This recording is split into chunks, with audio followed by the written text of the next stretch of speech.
grüß euch, servus, küss die Hände. Es wird Zeit mit Musik verwendet.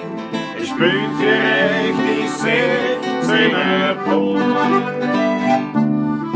Das her seid Lieder aus früherer Zeit und manche Hodern sind schon vorheit.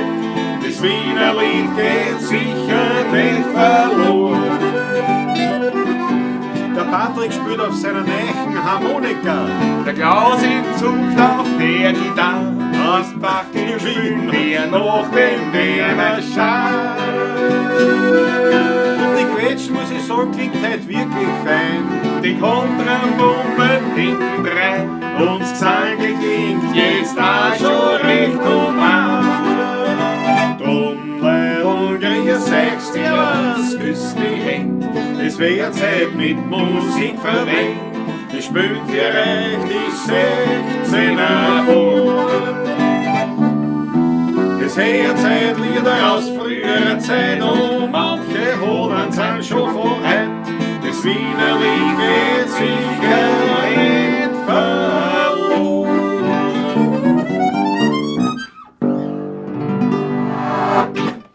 Jawohl, grüß euch Gott, meine Lieben, wieder einmal beim Latschen hier aus dem Studio Donaufeld. Montag ist es 20:15 Uhr. Beim Latschen Nummer 251. Jawohl. Das zergeht auf der Zunge. Jubiläumsballatsch hast du Habe ich auslassen. leider auslassen, ja. Wie muss ich- Gezwungenermaßen habe ich die leider ausgelassen. Aber was soll ich machen? Habt ihr wieder viel. Aber Hauptsache Hauptsache wieder wieder viel. fit, halbwegs, nicht wahr? Auch von meiner Seite, meine lieben, grüß euch Gott, steht das Dosatz. Ich noch fit. Ja, du wirst das auch Morgen bleiben. werden wir schauen. Morgen haben wir eine kleine Zahn-OP.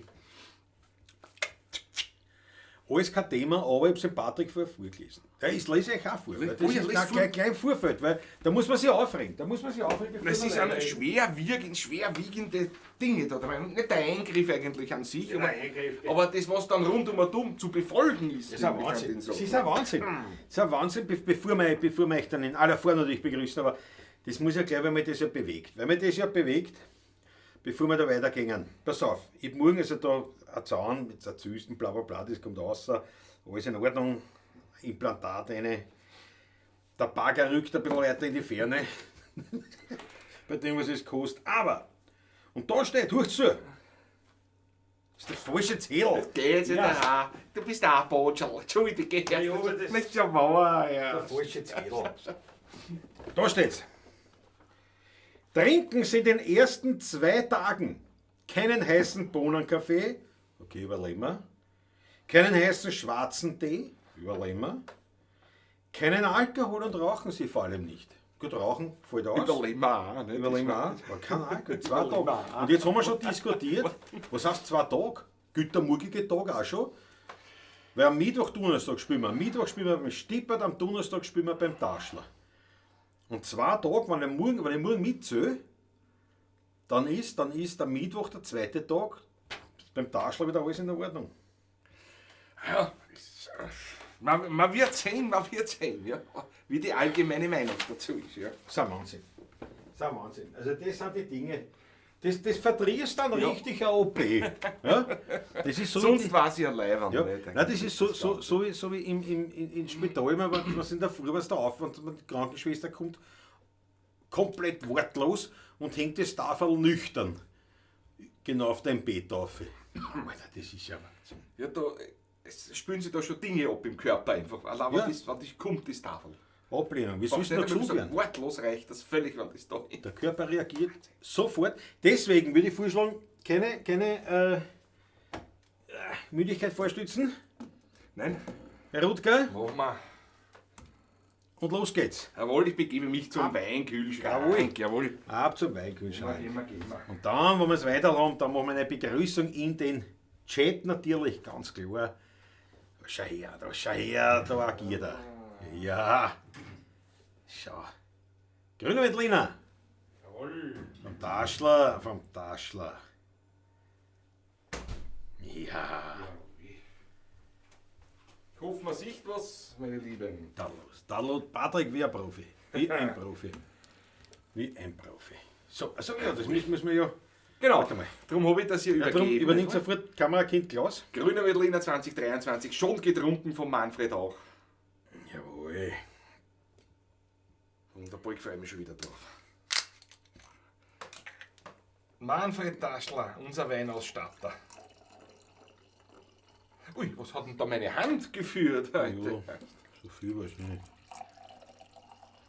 Ja, ist schon genug bei mir. Passt wunderbar. Grüner Veltliner. Einmalig. Schreibt da sonst noch was drauf oder ist das der Landwein trocken? Grüner Veltliner, der normale ist das, ja genau. 13,5 Volumensprozent, nein, der hat eh ganz schön noch. Und dann hoch die Tassen, nicht? Hoch die Tassen, auf gutes Gelingen, haut's die Achtel rein für ein Glas.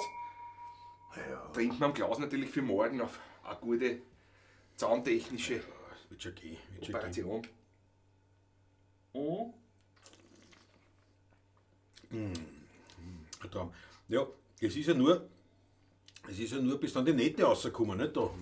Dann Dann ist ist schon ja wieder alles sowieso alles wieder wunderbar. Dann ist sowieso alles ganz leer. Also so stellt sich zumindest eine kleine Glase vor. Schauen wir mal, was passiert. So, genug gesprochen, jetzt einmal in den Chat Gott sei reinschauen. Dank wird das ja zugenäht, bei dir ist ja das kein Problem. Ich habe sowas gehabt, da habe ich ja offen, dann nachher. Das war weniger lustig. So was hat sie zart. Das hat sich sehr zart mit dem Essen fallen gelassen. So hat sie zart. Schon einen Guster gehabt auf etwas. Ja, das stimmt, kann mich erinnern. Da hast du mir sogar erbarmt. Sogar mir. Und mir erbarmst nicht so schnell. Nein, Aber da hast du ein sogar paar mir Monate erbarmt. lang wirklich nichts beißen Du dürfen. hast aber echt stark abgenommen. 10 Kilo, Ja. 10 Kilo in die 6 Aber- Monate, ja. Du hast da stark wieder zugenommen. 20 wieder zugenommen nachher. So, Na, lassen wir das. Grüß euch Gott. grüß dich Gott, im Chat begrüßen wir herzlich Susanne Faber, sicher da, Matthias Mariacher, der Maber, was haben wir, Ludwig Sass ist da, grüß dich Gott, Ali Servus. Rehberger, Adi, grüß dich Gott.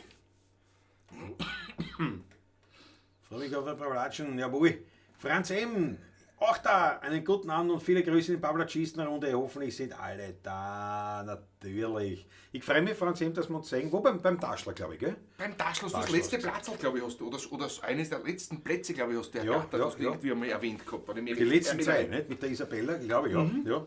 Dann habe ich da Hochhofen erfreut und Peter Voigt, Jawohl. die heute noch thematisiert werden. Genau. Sieh das da, Satz, ich freue mich natürlich auch, Nicole. Bravo. Grüß dich. Schöne Teaser-Bildkreation, gell? Gell? Das habe ich Der kann was, der da kann bin ich was, aus mir was? hinausgewachsen. Na, da kann er was, was? Was denn? Was Was? denn? Die Hette ist da, Christi Gott, Michael Ungar, Landtagsstürmer Markus, jawohl, Markus Volker, müssen wir heute auch. Machen wir gleich. Da machen wir so vor. Markus Volker müssen wir hochleben lassen, weil er hat Purzeltag. Purzeltag. Markus Volker, es ist uns eine ganz, ganz große Freude, dass du bei uns sozusagen in der Pavla Schießenrunde voll dabei bist. Ich weiß jetzt gar nicht wie lang, aber schon lang. Also auf jeden Fall, lange Zeit auch. ich glaube schon auf jeden Fall seit Seit der Pandemie Corona-Zeit. sicher. Also sprich seit Anfang. Ich kannst glaube du auch. sagen. Ja. Markus Volker dabei. Ja. Ganz große Freude. Und umso mehr wünschen wir dir alles Gute, Gesundheit, Glück, Zufriedenheit, was du dir wünschst. Und immer einen vollen Weinkühlschrank, selbstverständlich. Alles Liebe, alles Gute und liebe Freunde, haut's eine für den Markus Volker, eine Orgie an rote Achteln oder genau. an Spritzerglaseln für die Kanalmitglieder und alles Gute, Markus. Alles Gute. Bumm, das war ein Klang, der hat sich ausgezahlt. Das war ein Klang. Ha! Bravo, Herrlich. Markus. Bravo, Markus. Bravo. Bravo kann man wirklich sagen. Ja. Kann man sagen. Fritz aus Startgast ist am Start, grüß dich Gott, unser Grausignieur. Natürlich. Servus. Jawohl. Peter Pracht. Alexander Hauser, jawohl. Servus. Grüß dich Gott. Susanne Moser ist da. Chantal Schwarzbauer, wunderschönen Das ist guten ja Abend. frei. In einer kurzen Videoschnittpause. Ja, das ist echt. Hast du noch Videos vielleicht von mir? Oder ist das andere Videos? Du hast mir so viel geschickt. Oder hast du noch Da welche? sind wahrscheinlich noch welche, sondern Ja, gut, also- einige kommen auch. Ja, aber einiges an Shorts, also was die Chantal geschickt hat, wunderbar, grandios. Ich habe jetzt nur so ein paar reingeschaut, aber sehr leibend. Sehr leibend, wieder ein bisschen neuer Stil und wirklich lässig. Bravo Chantal, weitermachen. Bitte so, bitte darum, ja. Jawohl, unser Lehrling. Also nicht unser Lehrling, Unser ist gut, ja. ein Lehrling, der woanders was lernt und bei uns was verdient. Viel verdient sie auch nicht bei uns. Es ist wir sind schwach. Aber ja, Wir müssen uns zuschauen, dass wir mehr verdienen, dann verdienen. Ja. Ja, dann auch wir. Genau, stimmt eigentlich. So stimmt's, Wir ja. müssen nur schauen, dass wir mehr verdienen. Dann werden die ist- anderen auch was kriegen. Unbedingt. Markus Volker bedankt sich schon recht herzlich. Jawohl, Na, sehr gerne, jawohl, Markus, Markus. natürlich. Mama M ist da, der Wolfgang ist da. Jetzt muss schneller durchgehen, so weiterkommen. Wäre wichtig, jawohl. Raffi ist am Start, ganz klar. Grüß dich Gott. Klaus fragt den Zahnarzt. Den frage ich nachmorgen. Da frage ich nachmorgen. Ja, Wie das gemeint ist. Das ist Sauerei. Freue mich auf den Taschler, die Rehberger, Weltklasse. Jawohl, super. Franz jawohl. So sagt er, der Franz sagt er, beim Taschler geht's wieder. Glaube ja. Klaus, was machen die das wegen dem Zahnzufleiß? Nein, das mache ich schon. Was haben wir da? Alles Gute, Susanne Faber sagt alles Gute, Dankeschön. So, pass auf, hoch. Wildcat ist da, Christi Gut. Jawohl, Hannes Spießliner ist da, Servus. Aus dem kalten Erlauftal, jawohl. Ja, siehst du, Susanne Moser sagt auch, früher hat man nach einer Zahn-OP immer Weißwein getrunken, dient der Wundheilung. Ja, meine Rede. Ja, meine Rede. Das ist ja meine Rede. Heutzutage sagen sie wahrscheinlich, der Alkohol wirkt ja blutverdünnend, dadurch kannst du leichter zu einer Blutung kommen. Vermute ich jetzt einmal, dass das. Ich glaube, der Grund ist eher das Antibiotikum. Hautgrund, aber das nimmst du länger als 2 Tage. Ne? Wahrscheinlich, ich weiß nicht. Muss sagen. Ring habe ich schon. Man wird sehen, ja. Schau das an, hat sie ein Glas an Feschi, dazu frisch gebackene Vanillekipferl. Einmalig. Ich bin noch weit. Ich habe heute auch schon die erste Weihnachtskrapferl heute auch schon kosten dürfen bei einer lieben Freundin. Sind die ersten Sachen verkostet noch, schon die fertigen, die ersten 5, 6 Sorten so. Ja. Nachdem ich brav bei ihr gearbeitet habe heute, geholfen. Man nennt mich jetzt da den Ofenrühren-Installationsspezialisten. Wirklich? Ja. Ja, aber dafür habe ich gleich ein paar wunderbare Krapferl gegessen. Zahlt sie aus. Wolfgang hat sich eine Stiege und einen Leberkäse. Jawohl. Fritzl sagt, die alten Zähne wurden schlecht und man begann sie auszureißen. Die neuen kamen gerade recht, mit ihnen ins Gras zu beißen. Wilhelm Busch. Nein, Heinz Erhardt. Heinz Erhardt ist das. Nein, Heinz Erhardt, ja genau. Na klar, Heinz Erhardt, freilich. Der Hanni sagt richtig, wäre interessant, ob der Arzt, der die OP macht, auch nüchtern ist. Naja, es ist morgen um 9 in der Früh. Eben drum. Das ist eine Ärztin, die macht man einen soliden Eindruck. Mhm. Schauen wir mal. Ulrich ist da, jawohl. Daniel Schlegel ist da, Christi Gott. Unsere Barinci besser. Sagt er, auch Implantat ist harmlos. Das Geräusch, das Reinschrauben ist etwas unangenehm. Ja. Aber ich habe da wirklich, muss ich sagen, das Glück, dass ich bin nicht so ein Zahnarztpaniker. Ich nicht mehr, schon seit Jahren nicht mehr. Also ich bin da nicht so... Ich bin das losgeworden. Ja, ich weiß gar nicht warum bei mir, aber ist halt, ja. So, jetzt muss ich schneller durch. Gehen wir, Auzahn.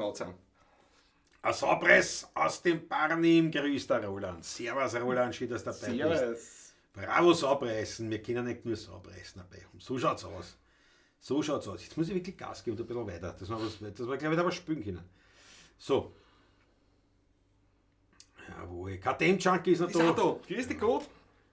Du liest auch keine Nachrichten, sagt sie Chantal. Hab beim Wie-Transfer extra dazu geschrieben, dass ich noch 23 Wernherren Saalshorts und noch einen Schuh fix habe. Ja, das habe ich nicht gelesen. Geschickt ist mir auch vielleicht zusätzlich. Nein, das habe ich nicht gelesen. Nein, habe ich nicht gelesen. Erst habe ich das runtergeladen und habe es nicht gelesen. Ja, das stimmt. Du hast recht. Die Schelte gebührt. Ja, ich werde mich zur Strafe werde einen Schluck trinken. Ich trinke einen Schluck mit, aber nicht als Strafe. Das ist Sauerei. Ich trinke jetzt einen Schluck. Das ist Geschichte recht. Wenn wir da gerade so trinken? Ja, ich mach's nicht mehr. So, was denn? Morgen am Abend bin ich ja auch, morgen am Abend muss ich ein paar Weine verkosten. Ein paar ganz junge noch. Ein paar Fassproben morgen. Ich freue mich schon sehr drauf. Beim Adi? Beim Adi und beim Lukas natürlich am Abend. Lukas hat mir zuerst gerade angeschrieben, ob ich morgen am Abend Zeit hätte und Lust hätte, um 18 Uhr ein bisschen was arbeiten. Und du wirst wahrscheinlich ein bisschen skizziert haben, ne?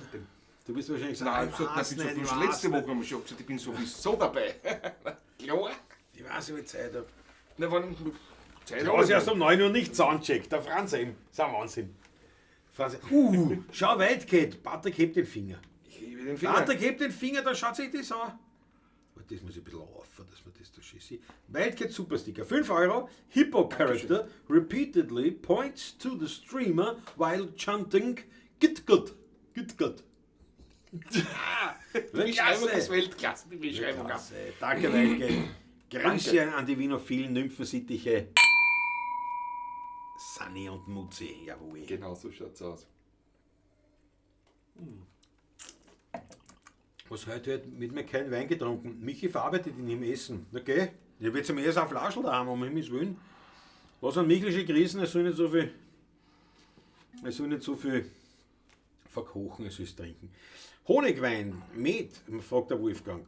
Ich bin nicht so ein Fan. Ja, nicht so. Nein, ja, nicht so. Wenn ich wo eingeladen bin, bekomme einen, werde ich ihn trinken und freue mich da darüber, aber es ist nicht so, dass ich selbst unbedingt dann brauche. Nein, ich bin nicht so ein Fan. Ja. Bin nicht so ein Fan, muss ich ehrlich sagen. So, Daniel Schlögl, heute vor einem Jahr übrigens war die 200. Sendung. Danke für die Info. Ach so, ja, stimmt. Ja, 51. Ja, 51. Ja, das ist 52, kommt immer drauf aufs Jahr. Ja. Mit den Montage. Aber in der Welt, ja, stimmt. Blaufränkisch aus dem Burgenland. Geht immer. Haut sich der Roland ein, recht hast. Ja. Also auf jeden Fall den 9 Uhr Soundcheck. Ja, Meyerhofer, das werden wir noch besprechen. Das ist eine Frechheit. Fast eine Frechheit. Beim Taschel. Dann machen wir einen kleinen Taschel von dir, ne? Ja.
Jawohl. Wie wir man schon seit ewig spielen. Weißt? Ja, was denn? Für den Taschler eine Eigenkomposition von mir. Von Patrick, passend für den Donnerstag. Und bevor wir jetzt auch was passend für den Mittwoch spielen, muss man natürlich auch nochmal klarstellen, weil es natürlich nicht ganz herausgekommen ist. Das ist jetzt zum zweiten Mal, dass auf dieser Harmonika öffentlich gespielt wird. Das ist richtig. Letzte Woche am Freitag habe ich ihm dann Rössenkeller das erste Mal die Premiere gespielt. Ein Debüt. Eigentlich wollte ich ja vor einer Woche zur 250. Aber da war es mir leider nicht möglich. Ja. Da bist du krank geworden. Aber sie ist fertig geworden. Das heißt, we proudly present the new Kneippharmonica, Schrammel Kneippharmonica from St. Patrick, not only because he's playing it, but He also built it. he is also the builder. Der Bild ist gut, ja. Bitte nicht sein. Meine Herrschaften, hat eine orgenrote Achtel für Patrick, der sich eine weitere grandiose Harmonika selber gebaut hat. Optisch Meine schaut es Ärzte genauso natürlich aus wie gemeinsam der müssen natürlich schauen. Ja, da müssen wir so spielen. Selbstverständlich natürlich. Aber ich meine, optisch schaut es genau. Ich habe gleich gesagt, ich kann es nicht ein bisschen anders speizen und irgendwas, das ein bisschen anders ausschaut wie die Die anderen. hat jetzt grüne Füße und keine blauen Füße zum Beispiel. Also das ist, also ich sehe es, warte, dass ich die richtige habe. Naja, ich sehe es auch noch, weil es halt natürlich noch glänzt, weil es ja noch wirklich, man merkt ja bei den Knöpfen, weil es ist ja, das glänzt alles noch. das ist ja das Neue. Ne? Noch nicht matt gespielt. Kein Party war nichts um, aber und man merkt den Klang wirklich, also wenn man es jetzt gewohnt ist, die andere, man merkt, dass sie noch schwächer ist, aber das ist auch, Weil ja, sie hat die, das weil wird ja, ne? von den Obertönen her den noch schöneren Klang, finde ich, aber jetzt gehört es noch eingespielt. Bei manchen Tönen muss man noch ein bisschen kämpfen. Noch, Ja, aber ist schon da. Also aber es ist so, bei neuen Instrumenten ist immer so, die brauchen ein bisschen. Wir brauchen ein bisschen Zeit. Und die Achteln von Scheine. Patrick, die Achteln Ja, von Scheine, danke euch dir zu schön. Ehren. Ich danke euch schön. Heute nicht, wir haben schon angestoßen drauf. Wir haben schon angestoßen drauf, ja. Ja, der Wolfgang Salami scheint so, dass die neue etwas anders klingt. Na klar, die Ja. klingt auf jeden Fall anders. Aber ja, wie du sagst, das ist sie. Ich kann jetzt nicht sagen, dass sie feiner klingt in gewissen Dingen, Ja, ja. aber nein, die ist sauber, aber es dauert noch bis halt Bis durchdringend kommt. ist. Ja. Wie der Zunge immer gesagt, bis der Druck Bis der Druck da ist. Ja. Beim Tiefen hat es eh das schon. Da ist eh schon da schwächelt es ein bisschen noch. Das braucht ein bisschen. Braucht er. Aber was eigentlich ganz fein ist, also weil es ja wirklich noch nachgestimmt ist. Ne? Also das ist schon was Feines, wenn die ist brillant gestimmt.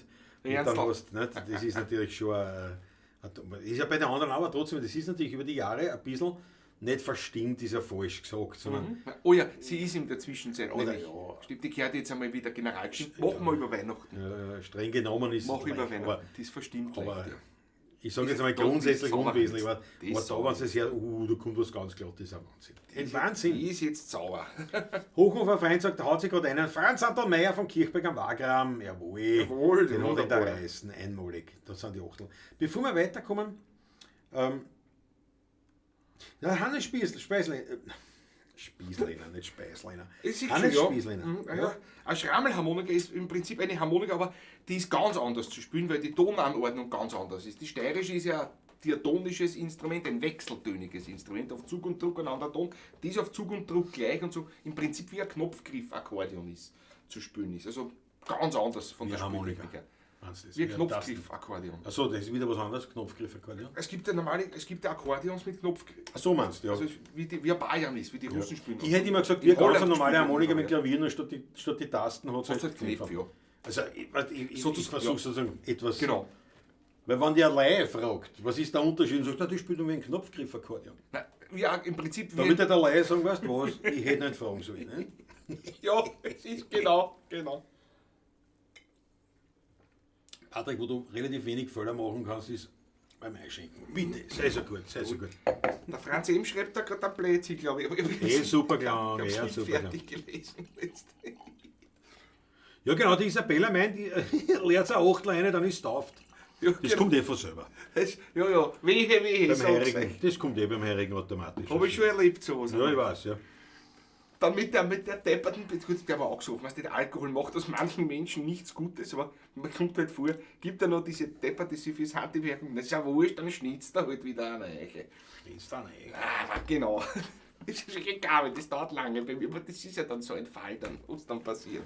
Aber Klausi, sein Mediator Klausi, hat natürlich das sofort gesagt, Patrick, Ich habe mich gleich wieder entspann dich und tu es lieber anwischen. Das Hauptproblem ist ja in Wahrheit, also abgesehen davon von jetzt innen der Mechanik, Ja, aber der Balk natürlich, ne? Der das Balk ist ist ja ganz Papier. Ne? Nein, es ist Also, schon Karton mit ja, aber Leder ich verstärkt meine, und so. ja. Das ist der halt schon was. Aber es muss nicht sein, ne? Blöd ist, wenn es da irgendwo reinrennt in die Mechanik, man kommt da nicht hinein. Der Wein ist ja nicht ein reines Wasser. Der Wein hat ja doch Inhaltsstoffe auch und das biegt dann innen alles. Das muss man komplett slängen alles. Und ja. Ein Batzenhaken. Ja. Sag ich nur. So, pass auf, in Taschen haben wir besungen, jetzt besingen wir noch geschwind, bevor wir weitermachen, natürlich auch in Stiepert. Nicht per se, weil für den Stiepert haben wir kaliert, aber was wir jetzt schon eine Zeit lang gespielt haben, ein Ottergänger Marsch. Wenn wir schon beim Taschler als Marsch gespielt haben, waren wir es in einen Ottergänger Marsch. Dann nehmen wir auch noch einen Schluck vorher. Soll ja kein Schaden sein, ne? Ein Schluck. Passt das soll das Fenster aufmachen, das ist angenehm. Ja, mir Ja, du passt, ja. Ich will nur, dass du dich wohlfühlst, Martin. Ich fühle mich sehr wohl. Mir ist wichtig, dass du dich wohlfühlst. Ich bin seit 1,5 Wochen, seit ein bisschen bedingt, bin ich nach wie vor immer noch der Frühen. Also das ist mir noch geblieben. Aber ich habe das ein bisschen auch so irgendwie, weil ich eigentlich immer schwitze. Also immer ein bisschen, ich schwitze immer ein bisschen, seit meiner Kindheit. Immer.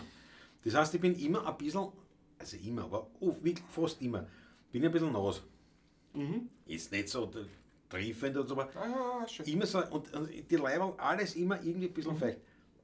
Und das kühlt. Das ist, Das so ist gut. klar. Ja, das ist klar. Ja. Das ist also Aber ich habe nicht einmal im Dornröschenkeller ja. geschwitzt, obwohl es das wirklich Ja, heiß da war war. schon geschwitzt, ja. Da war schon auch geschwitzt, ja.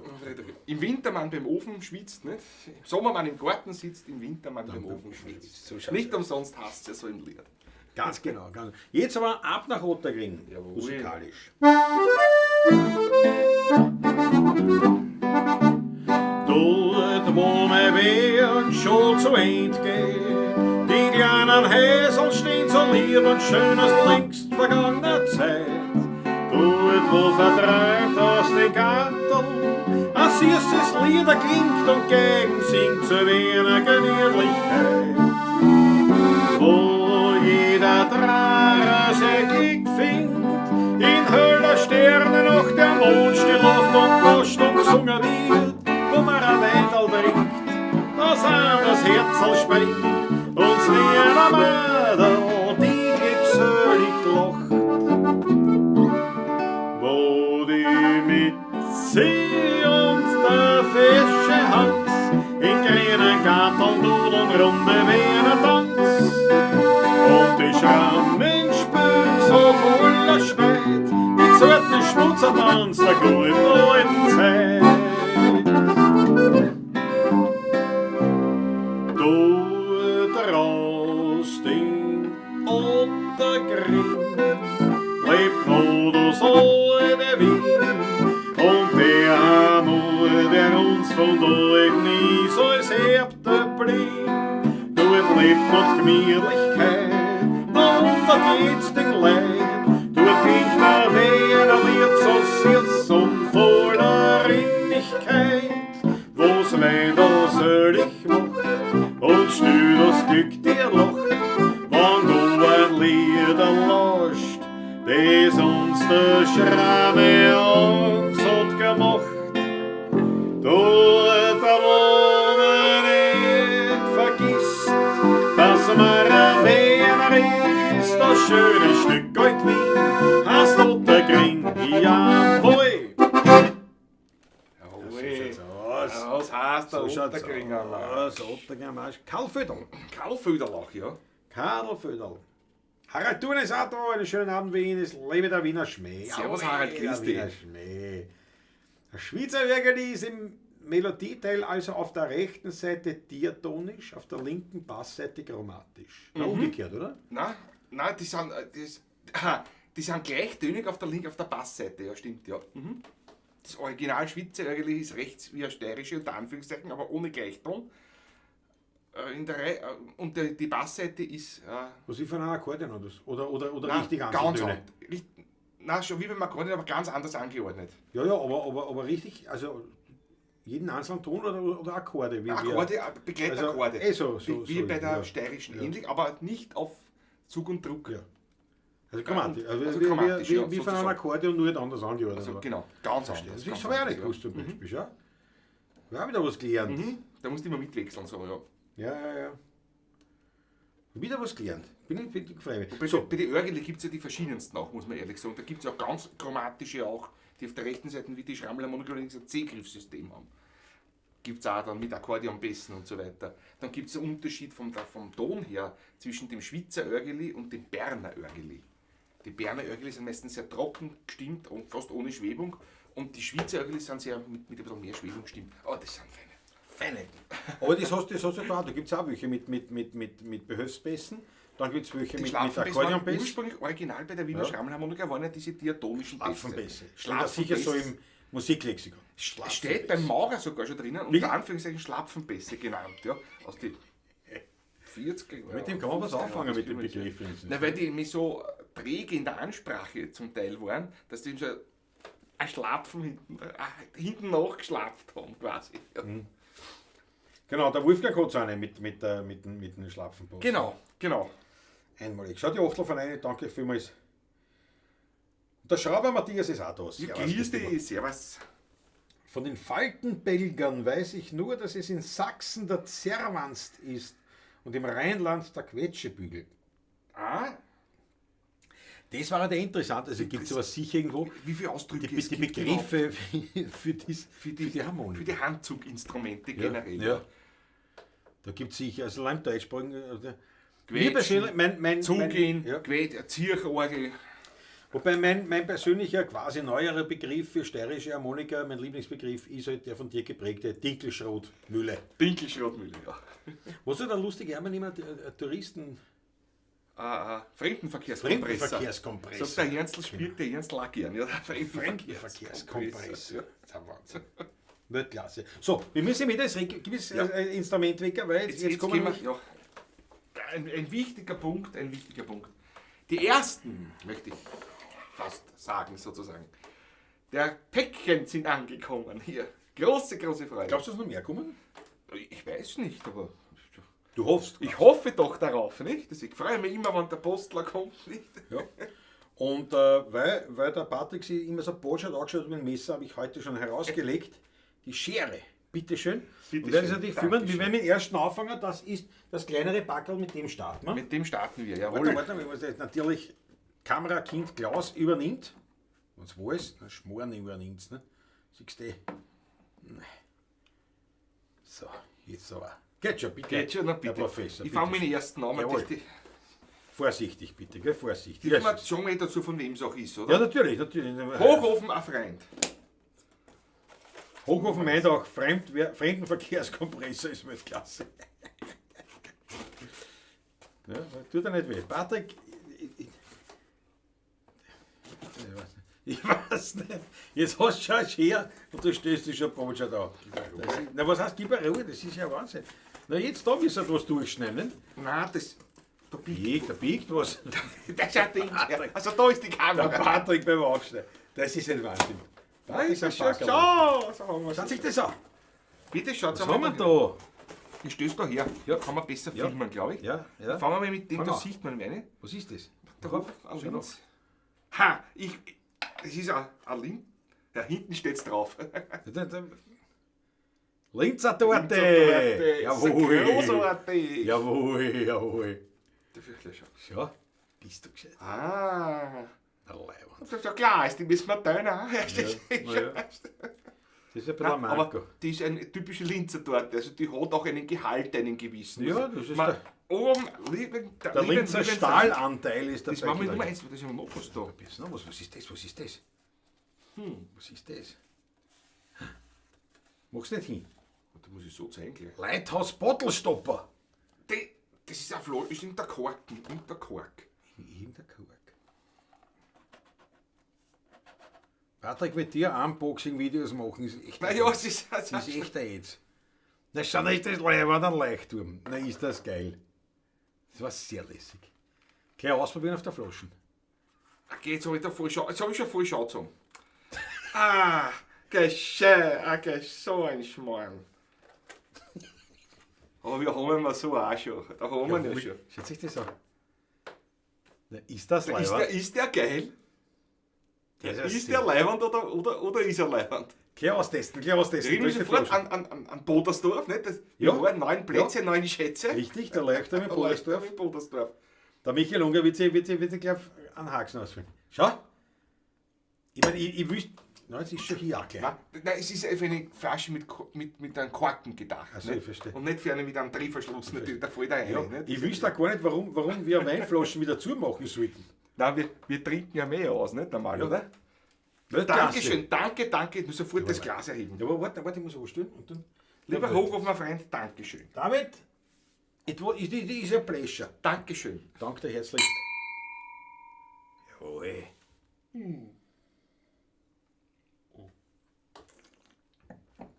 Einmal. David, natürlich, klar, darfst du ein Lied wünschen. Ist ja auch logisch. Wenn wir es kennen, war super. Die werde ihn wieder hier versorgen. Du versorgen mal. Warte mal, Ja, das lass weg, erklärt das Band. Nein, dann kann man es nämlich ihn wirklich hinaus. Naja, wenn man es nicht vorher, Nein, dann kann man ihn wirklich herausheben. wenn man es nicht vorher Ding nicht. Ja, das sage ich das. So, das war mein Paket Nummer 1. Der Peter fragt ja leider hoffentlich keine Rücksendung aus dem Shop. Ja, das war's. Gut, ich räume das einmal jetzt hier. Was hat der Rudimann, das ist schön, ein Freund alt zu werden, ja? Ja, das geht. Das können wir machen. Machen wir über das Freundschaftsmädel, oder? Ja, hätte ich auch gesagt. Schau, da ist auch einer wichtig, just became a member. Jawohl. Ja, Weltklasse. Willkommen bei 16er-Förderer. Eindeutig. Großartig. Einmalig, eindeutig. Einmalig. Bravo, Werner, wichtig, ich freue mich, danke schön. Hier Paket Nummer Okay. 2. Achso, über Machen wir gleich, nicht jetzt sogar mal gespielt dazwischen was, ne? Hätte ich vorgeschlagen. Aber jetzt einmal, danke schön. Schön, dass du Member bist, Kanalmitglied bist. Kanalmitglied kann natürlich ja jeder werden. Ja, was soll sogar jeder werden? Es handelt sich dabei um eben den YouTube-Kanal, wo man Mitglied werden kann, um 4,99 € im Monat. Als, wenn man so will, Förderung der 16er Burm. Es entspricht quasi einem Achtel Wein beim Taschler, also nicht die 4,99, sondern für beide, also für jeden ein Achtel. Geht sich ungefähr aus mit 5 €, dass man man lädt uns quasi auf ein Achtel im Monat ein. Ja. Und sonst eigentlich nie. Also sonst hast du eigentlich nur der einzige unglaubliche bahnbrechende Vorteil, den du hast, ist natürlich das Sprinzer-Glasl-Emoji, wie wir es heute schon gesehen haben, ein paar Mal. Und ja, das ist ja, und wir würden uns freuen, wenn wir viele Kanalmitglieder haben, sprich 16er beim Förderer. Weil natürlich, wenn man genug, jetzt muss man sich so vorstellen, man muss ja das dann hochrechnen, wenn es jetzt wirklich viele Kanalmitglieder ist, und das wirklich sagen, jetzt wirklich, also sprich, nicht nur sprichwörtlich, sondern tatsächlich, faktisch, bist du von jedem im Monat auf ein Achtel eingeladen. Das muss jetzt so sein, dass wir eigentlich nie wieder Auto fahren Nie wieder genau. Wir müssen immer geführt werden, müssen uns einen Chauffeur dann Ja, genehmigen und leisten. Ja. Sozusagen. ja. Das überleben wir nicht lang, glaube ich. Aber ein schönes Leben. Ja, kurzes, aber Kurz aber schönes schlecht, Leben kurz aber schlecht. wahrscheinlich. Ah, das ist natürlich ein Blödsinn, was ich rede. Man sollte auch den Alkohol hier nicht heroisieren, um Himmels Willen. Gar nicht. Aber den Wein schon. Jawohl, auf jeden Fall große Freude. Werner wichtig. So, was haben wir da? Natürlich, klar, ich habe es gedacht. Der David wird sagen, Protest. Ja. Das ist mal ganz klar. Das ist super. Na, pass auf, da hole ich mir einen Text. Hol den Text halt man her, nicht jawohl. auswendig. Patrick, du stehst. Schau dort Ja. auf meinem Klavier. Ja, bitte, Auf ja. einem Klavier, da hast du genau diese Sparkelnoten, was du genau das gibst mir bitte. Ich danke dir. Bitte, Herr Kollege. Danke. Ja, sehr, bitte schön. Weil man leistet sich ein Klavier als wunderbare Ablage für Noten. Es liegt da sonst nicht mehr. Ein teurer Notenständer. Ja, das ist der teuerste Notenständer, den ich habe. Das ist ja Wahnsinn. Aber das ist es. Wobei die Preise der E-Pianos heute mit einem guten Notenständer fast mit ist. Also das das billigste E-Piano und der teuerste gute K&M und zum Beispiel Notenständer ist gar nicht viel. Ja, allerdings ist das nicht das billigste EBA. Nein. Aber stimmt, also, es hat sich so wahnsinnig viel da, nicht? Weil wenn ich mir absolut, echt ja. denke, so früher, das war schon vor allem, da haben wir uns leisten können, original, diese klassischen kleinen Notenständer so zum Ausklappen, nicht, die es heute noch gibt. Die es noch gibt, Die ja. Königsdörfer, weiß ich, wie man zu denen sagt. Die sind praktisch, weil sie so klein sind. Natürlich. Die kannst du relativ klar einpacken und Ja. nehmen auf der Bühne fast keinen Platz weg. Aber sie sind auch nicht stabil. Sind nicht stabil, also, das ja. ist da angekommen, das fällt da alles um und so weiter. Aber das war das Einzige, was mir nicht leid. Und da weiß ich noch, wie wir Jugendliche waren, da haben wir so angeschaut. Beim Stötz haben wir damals noch in der Linzer Straße, passend jetzt zum David, in der Linzer Straße, bei Stötz haben wir eines der leibendsten Musikchefs, was es jemals gegeben hat. Ja. Und dort, da sind wir gestanden, wahrscheinlich eher ein K&M-Ständer, der kann eh nichts. Das wird Nicht? aber- Aber halt stabil und Ding und fest und boah, eine Qualität. Und da haben wir gesagt, fahr irgendwann leisten und sowas. Mittlerweile hat zwar nicht K&M, aber es ist Ich habe einen gar nicht schlecht. K&M Ja, daheim. aber Sogar, ja. mittlerweile gibt es ja sogar beim Hofer oft. Ne? Oft, ja, genau. Die sind nicht so, haben gewisse Nachteile, aber erst um den Preis. Weltklasse. Kannst nichts sagen eigentlich. Ja, genau So, ist es. auf Wunsch vom David das Protestlied. Jawohl, die Nathalie ist auch da, grüß dich gut.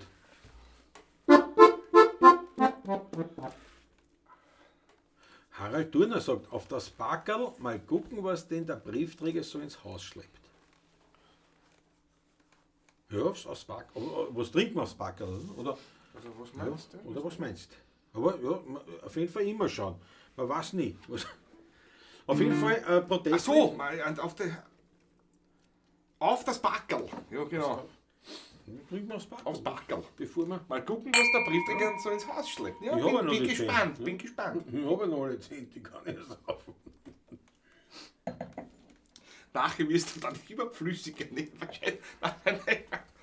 Kleiner Scherz am Rande, ich darf das. Ich habe das schon hinter mir. Ja. Einmal. Ich mache dann. Nein, ich mache mir da keine Sorgen. Wann ist das geschrieben, das Protest? Respektive welche CD war das? Protestle, die protestiert, das war nicht das Wiener war, Volksstadt Plus? Nein, das war später. Das war Das Wiener Lied lebt. das Wiener Lied lebt, ist das drauf. Beim ja. Ernstl. Ich glaube ja. Oder was? Ich glaube schon. Ich glaube auch. Aber wann haben wir die gemacht? Ich merke Vor mir sie nicht. 10 Jahren. 14er Jahre. Und wann haben wir dann Lorenz Fieberich-Chroniker gemacht? Dann war Wurzelwerk im 16er Jahr. Und 18 oder 19, 2 Jahre drauf war dann das Wurzelwerk. Glaubst du, die merkt man das? Aber wir haben ja euch. Ja. Schaut einmal nach, auf welcher CD, wer es hat.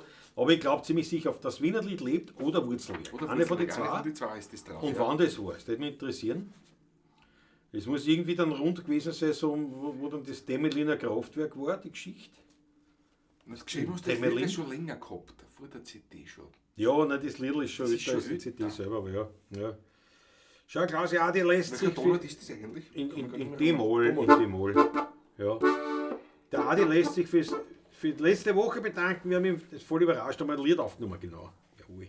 Jawohl. Schau, Hofer sagt, das Wiener Lied lebt, auf der CD war es. Dankeschön. Danke. Und die war vor dem Wurzelwerk. Na klar. Vom Wurzel, dann war Wurzel und dann Lorenz Wippich Chronik war die letzte. Genau. Das heißt, es ist 3 CDs her. Das ist ja länger als 10 Jahre Ja, her. 14 Jahre, nein, 10 Jahre ist her. Wie viel war? Da haben wir in alle 3 Jahre CD aufgenommen, das kann nicht Oh ja, sein. wir haben relativ flott immer da hintereinander aufgenommen. Sachen gibt's. Hätte ich mir nicht gedacht. Das Wiener Lied war vor 10 Jahren.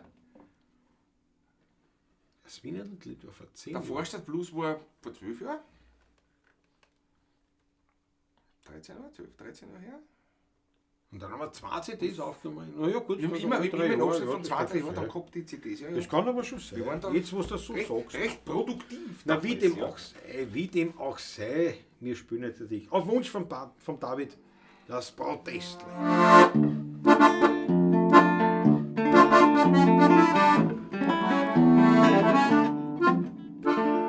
Ich protestiere gegen die rauchfreie Zone. Ich bin für einen Zigarrenautomat. Ich protestiere gegen jede Amazone. Ich bin für Frauen laut Zeitungsinserat. Ich protestiere gegen Betonbauten am Kohlenberg. Ich bin für unseren Grüngürtel um Wien. Ich protestiere gegen das Demeliner Kraftwerk.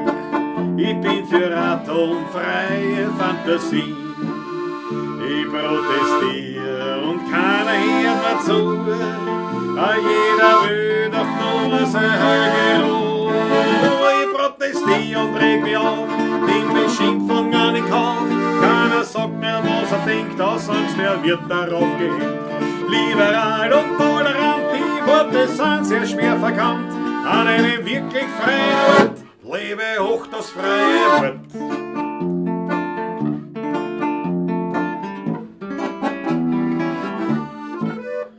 Ich protestiere gegen die Linken auf der Straße.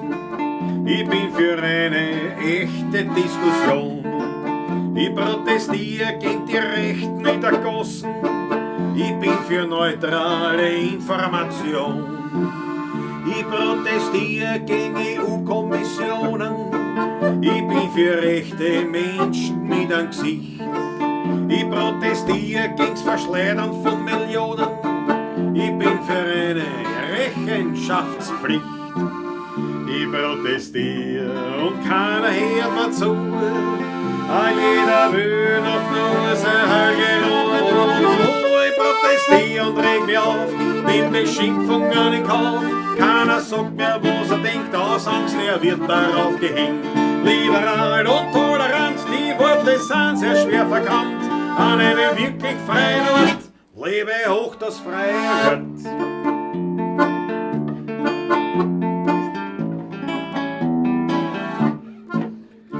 Protestiere gegen Political Correctness. Ich bin für ein Leben ohne Zensur.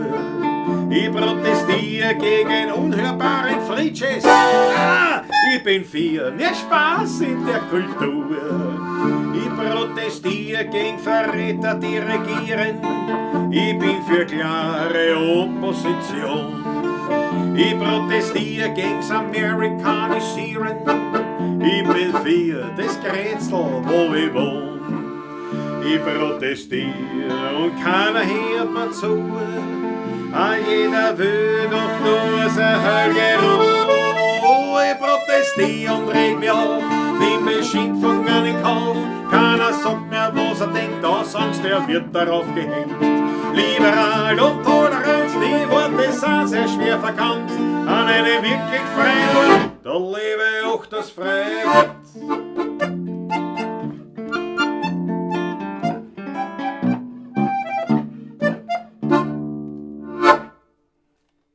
Jawohl, jawohl. Wann war das jetzt? Wann war das jetzt? Nein, vor 10 Jahren. Ich glaube, das war doch vor 10 Jahren. Also wenn das vor 10 Jahren, und jetzt ist das, dann wird das Lidl seit 12, 13 Jahren alt. Der Franz schreibt 2009. Schreibt eine. Aber war nicht 2009 da war doch der Vorstadt plus 2009. Das Wiener Lied lebt. Naja, Nein, das war 6. Das war Oder 6 5. und 2004 war die erste, 2006 war Die zweite, ja, die Vorstadt plus und dann war 9 war dann das Wiener Lied das Wiener Lied lebt. Völlig richtig, ja. Ja gut, den Franz Ehm, da können wir Franz nichts müssen mehr wir machen. Franz Ehm können wir nichts mehr machen. 15 Jahre her. Du musst dir vorstellen, wenn jetzt 2009 das heißt, dann habe ich das Lidl geschrieben, also ich sage jetzt mal 2 Jahre früher. 2008. Das Lied ist von 2008 und wirklich, es ist für mich, für heute, es ist so erschreckend aktuell, das Lied, das ist unglaublich. Es ist mir persönlich, muss ich echt sagen, jetzt für mich als Musiker zu politisch, ein bisschen. Ja? Also die eine oder andere Strophe muss ich dazu sagen. Aber es ist für mich erstaunlich, wie. Es stimmt, das ist Ihnen immer zutreffend alles eigentlich. Ja. Das, ist nichts. Das Demmeliner Kraftwerk, okay, ja. Na gut, das Demmeliner, da merkt man, dass das öde ist. Damals eindeutig war. Aber ich meine, die Geschichte mit dem Grüngürtel um Wien, mit den Betonbauten am Kohlenberg, da haben sie gerade gebaut, das Modul da um. Oder nein, nicht das Modul, Hotel. das Hotel. Das Hotel, ja genau. Da haben sie gerade dieses Hotel gebaut, ne? Stahlbetonbau am Kohlenberg. Und da weiß ich noch, da haben wir gespielt bei jemandem. Ja. Im 18., im 19., Entschuldige, das so drüben wird, da hast du genau umgeschaut und der hat gesagt, verstehst du, die bauen dort das hin und ich habe da nicht einmal ein Carport herstellen. Ich wollte den Holz-Carport hier herstellen, ja. Jetzt haben sie gesagt, wegen einem Grüngürtel von Wien und da schaue ich jeden Tag um, wie sie es bauen.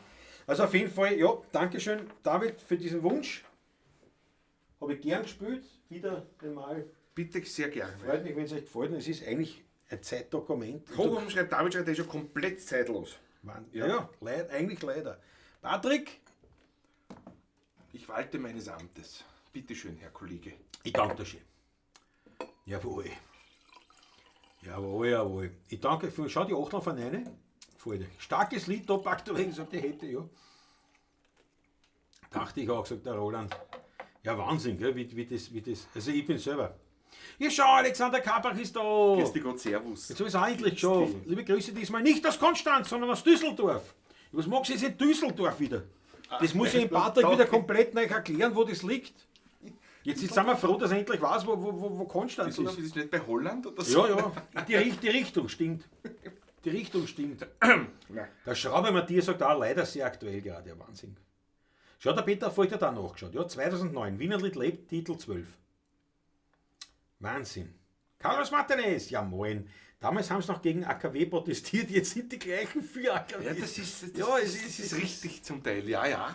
Es ist gut, man muss jetzt eins auch sagen, also ich bin immer noch, muss ich ehrlich sagen, skeptisch, was so Atomkraftwerke betrifft. Skeptisch. Ich bin kein Gegner, bin kein Befürworter.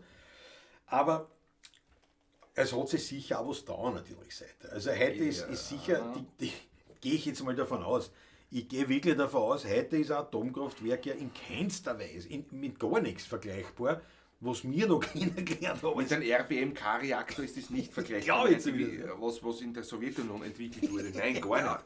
Aber trotzdem, es gibt ein großes Aber. Ich bin ja trotzdem auch in meinem Herz immer nur ein Chemiker. Und es ist nach wie vor nicht geklärt, wie entsorgen wir ein Atomkraftwerk, wenn es ausgedient hat. Wo tun wir diesen ganzen Schrott nachher hin? Und das ist natürlich ein riesen Problem. Wirklich. Ja. Selbst wenn nichts passiert, keine Unfälle passieren, nichts, was mache ich nachher damit? Also im Weltraum schießen. Ja, was ist, wenn die Raketen ausstürzen? Das ist ein Problem. Das sind so Dinge, die muss man bedenken. Das ist sollte man schon durchdenken. Ne? Ja, aber also das sicher, aber ich nehme auch an, dass das auch wiederum jetzt nicht mehr so viel Müll ist zum Beispiel oder was wie vorher. Also wie auch immer. Bleibt genug radioaktiver Müll. Naja, genug, aber ich sage, das hat sich sicher alles. Man kann einfach mehr recyceln wieder und wieder noch einmal verwenden. So nach dem Motto, so wie ein Motor heute, nicht, wenn du sagst, ein Verbrennermotor, nicht der verbraucht, der hat ja einen anderen Verbrauch, einen anderen Ausstoß und so weiter und so fort. Also, ja. Habe ich gesagt, hat sich was gehen, aber damals war das Temeliner Kraftwerk, das war so ein Thema. Das Slowakei ist das, ne? Temelin. Ja. Oder Tschechien. Da fragt er mich, tut er ausstellen. Ja, die Frage, weil das war in der Tschechoslowakei einmal. Ja, eben. Einmal. Sagen wir aus der Affäre jetzt. Politisch, was will die Politiker? Schau, mein erstes Auto war ein Skoda, da ist drauf gestanden, bei jedem Teil Made in Tschechoslowakei. Also ich meine, und ja, ist eh klar. Jetzt habe ich den Stapel 16er CDs da, braucht's noch was? Franz M., dabei fällt uns nichts ein. Dabei haben wir alles. Danke. Schau, der Alexander sagt, ja, weit von den Niederlanden ist es nicht weg, bin nicht freiwillig hier, sondern geschäftlich. Aber Alexandra, und wenn es gut ist, ist es leibend. Ich freue mich schon am Donnerstag auf euch, dass ihr vielleicht ausnahmsweise ein Lied spielt. Mein Vater ist seit Freitag im Krankenhaus. Hätte heute operiert werden sollen und es wurde auf Donnerstag verschoben. Okay. Ja, wieso ausnahmsweise ein Lied spielen? Wir spielen ja eigentlich eh. Das ist eigentlich unser Tun. Schon? Ja. Natürlich spielen wir da.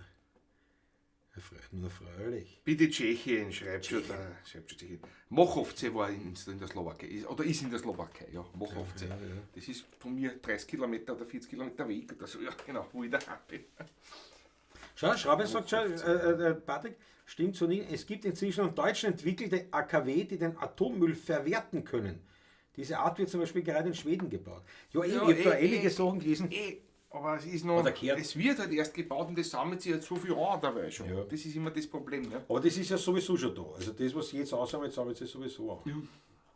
Aber ja, wie gesagt, aber auf jeden Fall, das war damals aktuell. Ich bin für Kohlekraftwerke. Ja, aber dann war eben das Thema Political Correct, das war da auch ziemlich stark. Ich meine, das hat sich schon ewig gegeben zu dem Zeitpunkt. Ja, das hat sich schon gegeben. Also ewig gegeben ist es nicht, wie ich war in der Oberstufe. Es ist das erste Mal im Englischunterricht gefallen. Ja, genau. Der Begriff. Genau. Das ist in meiner HTL-Zeit, ja, genau. Und da weiß ich noch, ist mir der Skier gegangen. Das weiß ich noch. Da ist mir echt der Skier gegangen, weil man dachte, wow, dann wird das so, dann wird ja richtig dein Leben zensuriert. So habe ich mir das vorgestellt. Als Jugendlicher, Teenager. Und irgendwie war das halt da, ist das gerade so aktuell geworden, das Politik. Auf jeden Fall ja. Es ist schön, mit einem Freund zu werden, war ein Wunsch vom Rudi. Und dann, nach diesem Lied, reißen wir Auto ins Backel. Was haben wir da noch geschwind? Hat alles seine zwei Seiten, richtig. Genau. Carlos. Ja. Vor- und Nachteile, da kann man immer protestieren, das hat die Natur gut eingerichtet. Ja, das stimmt eigentlich. Stimmt. Und ich meine, der Wiener sowieso, nicht? Beim Wiener ist es ja eigentlich in den Genen nur dazu drinnen, nicht? Weil man ist heiß, ist Arsch, ist kalt, ist Arsch.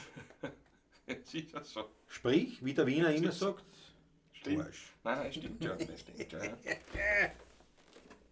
Ui, der Papa wird schon richten, wird nicht nur am Repertoire. Nein, das kann man nicht, leider.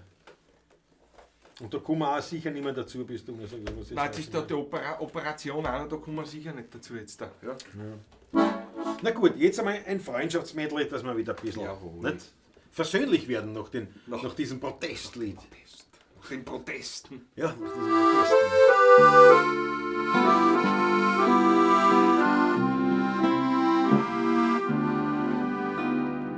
Es ist schön, mit einem Freund euch zu wählen.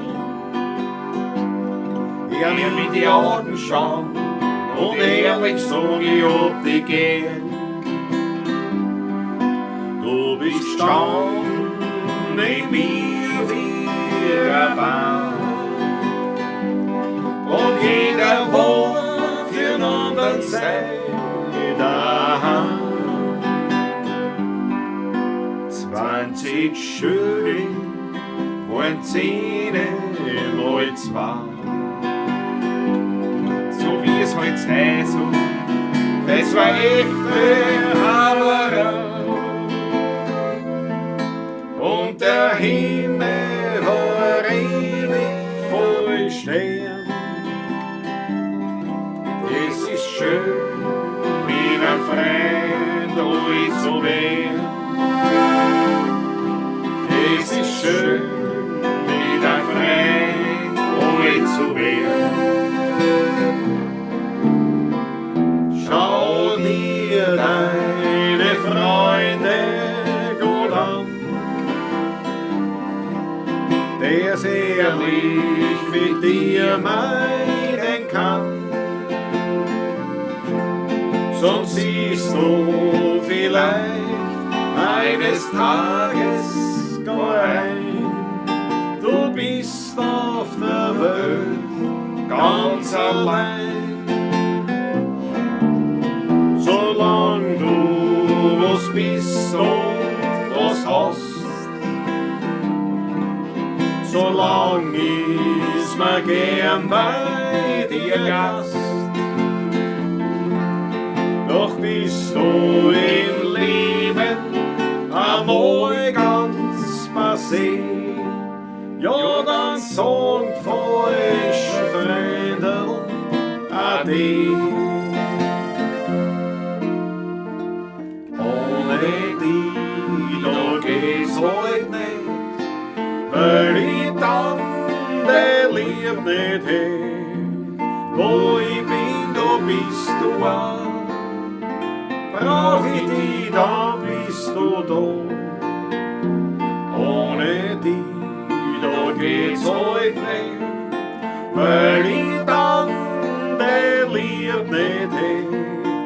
Geh durchs Leben Hand in Hand, uns bringt nichts mehr außer Land.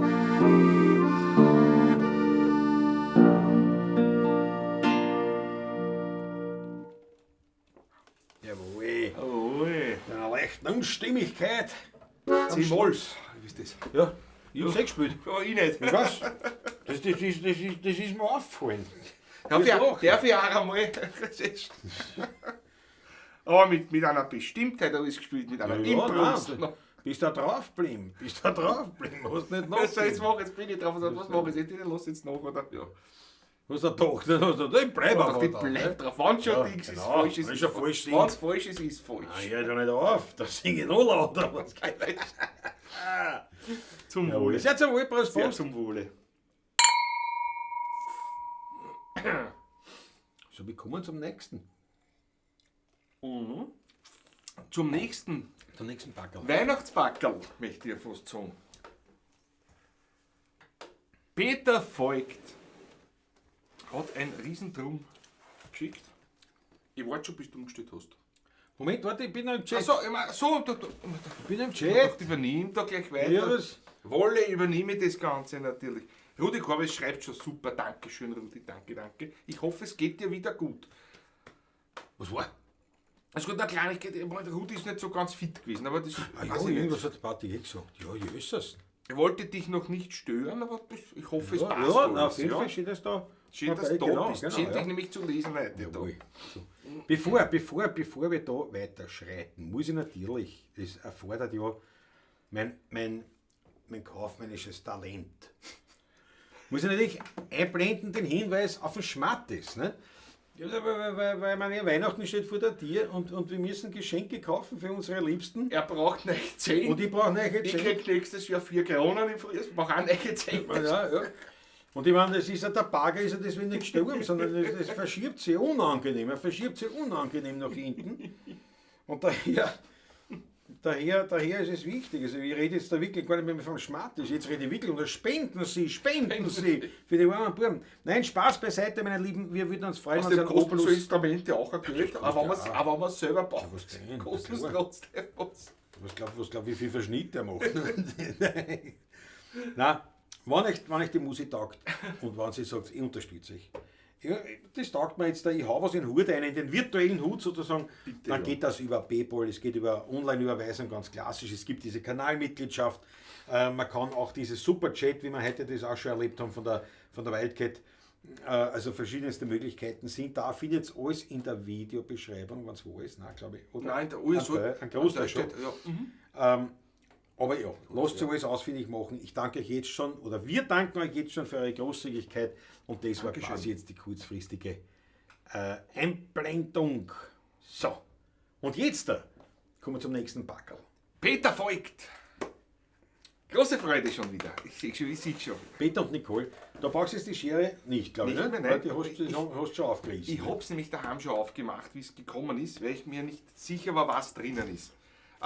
Ich mache so Backeln gerne auf, gerade das ist Weihnachten. Das könnten unter Umständen vielleicht doch verderbliche Dinge, Produkte dahinter sein. Schnaps zum Beispiel. Ne? Habe ich schon bekommen, nämlich. Darum bin ich immer etwas vorsichtig. Nicht? Also, Das stimmt. aber, Das stimmt. Achso, ja, jetzt haben wir gesagt, filmen nicht. na, waren die eh nicht da. Also, Naja, nein, oh ja, aber dann muss ja schauen, was drin ist. Ne? Ja, eben. Das ist ja hier. ja, schau. Patrick, schau, lächle in die Kamera. Ja. So, warte mal, schau das an. Ja, schau, ein rotes Papier, schön. Weihnachtspapier ist da, na Weihnachten ist. Das du aufheben. Stiel. Das können wir. Oh, das ist noch unten, das möchte ich gar nicht. Das ist nicht so ein schönes Papier jetzt, das dient mir dem. Ja, schau her mit Das Zeiger, das schaut ja ja, richtig weihnachtlich das aus. auch. Das ist ja Wahnsinn, mit Gott, Garten. der Duft, ihr habt ja keine Ahnung, welcher Duft da herauskommt. Ah, es kommt bis daher. Die anderen zwei, bist du narrisch? Wahnsinn! Ja, du hast nicht Wahnsinn. außerlegen, gell, weil man wegen. Lies vor. Oder soll ich lesen? Lieber Patrick, lieber Klaus.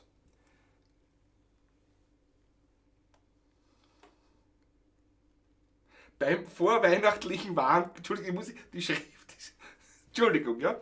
Beim vorweihnachtlichen. Das ist ja Da ist die Augen. Kamera, ja. Da ist Achso, die Kamera. ich bin immer gewohnt, dort Ja, zu ich arbeiten. sehe, Das dass muss du man gut bist. Da leichter kein Licht, kein Ja, das brauchst du nicht. Beim vorweihnachtlichen Warenkaufen für die Festtage darf der Nürnberger Lebkuchen Schmattes natürlich nicht fehlen. Jawohl, das ist großartig. Wohlige Weihnachtszeit wünschen euch Nicole und Peter. Ihr habt uns mit euren Musizieren und Plaudereien viel Freude gebracht. Herzlichen Dank dafür. Du, wir sagen ganz herzlich Danke dafür. Jawohl. Danke und für die Klasse. wunderbare Karten. Auch. Klasse.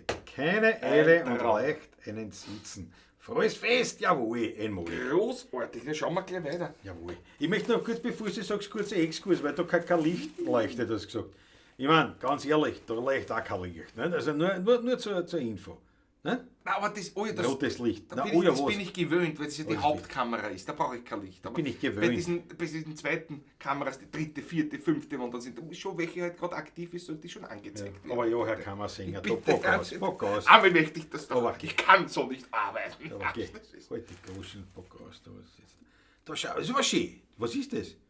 Das riecht nach. Das ist eine Rinde. Eine Rinde. Also ein Holz mit einer Rinde drauf noch. Das ist ein Birken. Birken. Schaut aber leibend aus. Und das ist wirklich schön. Lässig. Wunderschön, ein Stern. Eine Schneeflocke. Eine Schneeflocke. Schneeflocken. Leibend. Das Birken. ist schon lässig. Jetzt mit Schaut aber der leibend. Borke noch drauf. Schaut leibend aus. Wunderbar. Du musst die Hand wechseln, weil das ist in deiner Geschwindigkeit, was du Na einbaust. warte, dann mache ich es ein bisschen schneller. So. Ja, aber kann Mist machen. Ja, da, na, das.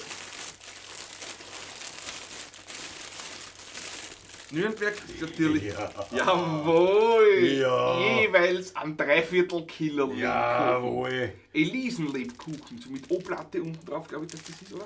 Haben wir nachher? Nürnberger Elisenlebkuchen. Ne? Ein Blick reicht bei mir. Ne? Einmalig. Mein Herz lacht und springt. Moment, das war noch nicht alles. Darunter sind wir. So. Nicht klar, dass ich nichts vergießt, weißt du? Ich glaube, das sind Bärenpatzen. Schokoladenbärenpatzen. Schau her. Auch aus Nürnberg. Oh, Dankeschön. Nicole und Peter, ganz, ganz herzlichen Dank von mir. Also nicht nur von mir, sondern von uns. Das schaut das wieder. Beiden nämlich. Jawohl. Ganz, ganz herzlichen Dank. Das habe ich jetzt gehofft, dass du das so machst. Ja, Das ist ja ja genau, weil Regietechnik. Oder eben nicht Regietechnisch, sondern wie wir sagen Rashi. Aber Rashi-technisch. der Duft in dem Paket Ein Traum. mit den Tannenzweigen. Ein Traum. Das Föhrenbuschen quasi. Jesus, fein, der Lass gesteckt ist. Das ist herrlich. Du jetzt auch dabei, sicher. Das ist schön. Ich bin fast gerührt jetzt, da muss ich Sehr ehrlich sagen. leid. Na wirklich leid. Ich, Danke ich herzlich. muss wieder hinein, da weil bei den Anlosigkeiten. Ein rotes Licht ist aber nicht am Spittelberg. Ja, genau, richtig. Patrick, ein Wortzimmer so, glaube ich, mit einem Laufhaus. Kein Laufhaus, aber ich bin das, seit ich jetzt für den Bayerischen Rundfunk so viel arbeite, bin ich das gewöhnt, dass die Kamera rotes Licht hat. Ich sehe es nämlich, er sieht es nämlich nicht. Das ist nämlich das Verwunderliche. Wo sehe ich was? Das rote Licht Nein. bei den Brettelspitzen, ich sehe es. Das ist so weit. Ich sehe nicht einmal die Kamera. Die Kamera nicht, aber das Licht sehe ich. Ich Ja, sehe nur, nein, dass ich was gar rot nicht. ist gerade. Und dort schaut man halt hin. Du hast gesagt bei der Regieprobe, nicht, wo du ihm sagst da hinten, schaust dann Ding, dann schaust in die Dreierkamera. Ja, der Wo Patrick ist die schaut, Dreier? Patrick schaut eh schon hin. Patrick schaut eh hin. Kannst jetzt schon wieder Tage aus, Tage Ja. aus. Wo? Das ist für mich eine schwarze Wand da hinten, ich sehe da nichts. Na, dort, wo so das Licht ist, ich sehe auch kein rosa Licht, ich sehe gar nichts da hinten, das ist ein Wahnsinn. Wenn du das so zumachen, so, nicht was so? Soll euch nichts Schlimmeres passieren, sagt die Susanne Heute Moser. ist- Jawohl. Ja, das Der stimmt. Wolfgang für die neue Schrammes Vogel am Baum, ja, müssen wir den Ja, direkt, ja. müssen wir so Na, viel. Patrick, das schaut nicht schön aus da am Bild. Das schaut schier Ja, das aus. muss, Ja. ja, aber aus dem Bild kannst du es nicht machen, das schaut da. Ja, da kann man beide aus dem Bild so. Nein, das macht ja was her. Aber da muss ich es wieder schön zumachen. Na ja, oder dreh's um, geht's mit umdrehen? Weißt du, also wir zumachen und umdrehen, ehrlich. So.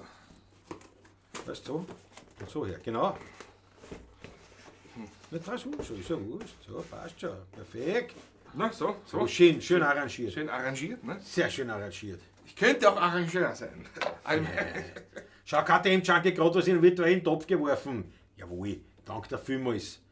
Dank der vielmals. Backschisch, 20 Euro für euch per Paypal. Wolfgang, eine Weltklasse. Dank der Dankeschön. Weltklasse. Schau, Harry, schnell ein Foto, das hat da rechtzeitig zum Einwerfen. Christi Gott, Servus. Ein echtes Wampenkehrpaket, das kannst du langsam. Zirpenduft, sagt der Peter Volk, Ja. das ist uns eine Freude. Wir Großartig. winken mit einem kühlen Flascherl Wötliner aus der Sandgrube 13. Jawohl. Dankeschön noch einmal, gell? Hoch auf mein Freund David und Jawohl. Nicole und Peter Volk. Danke Wir euch. danken euch herzlichst. Ganz große Freude. Danke. Dankeschön.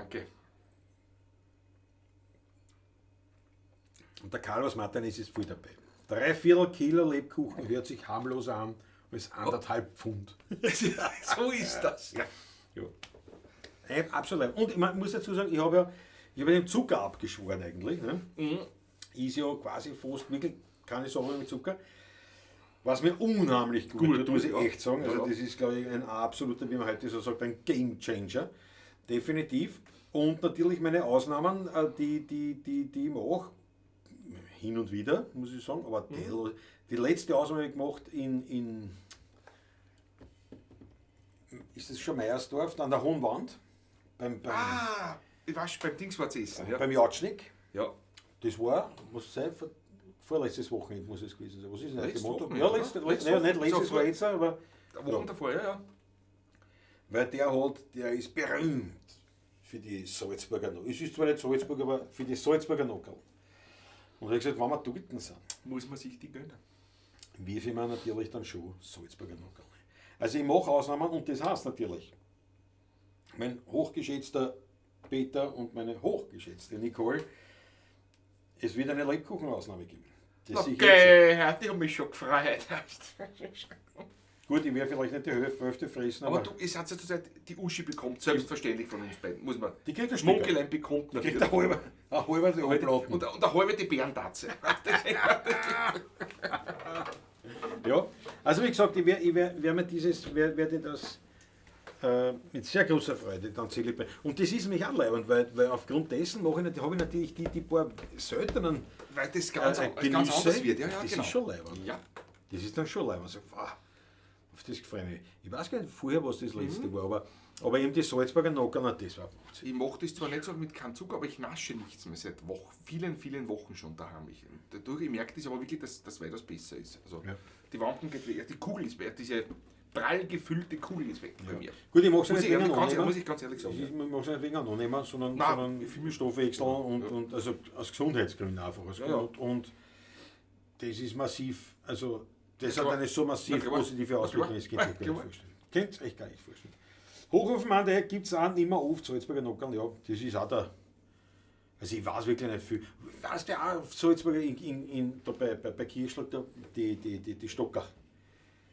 Die Stockerkleider. macht, die Gerda macht auch. Die macht auch Salzburger Nockern.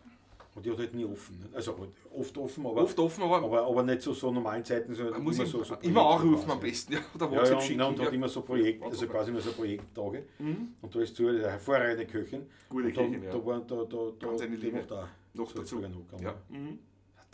Ein Traum. Na gut, wie dem auch sei, KTM Junkie meint auch, das Vogel würde sie anbieten jetzt da mit der neuen Harmonika. Ja, das werden wir auch reißen. Jawohl.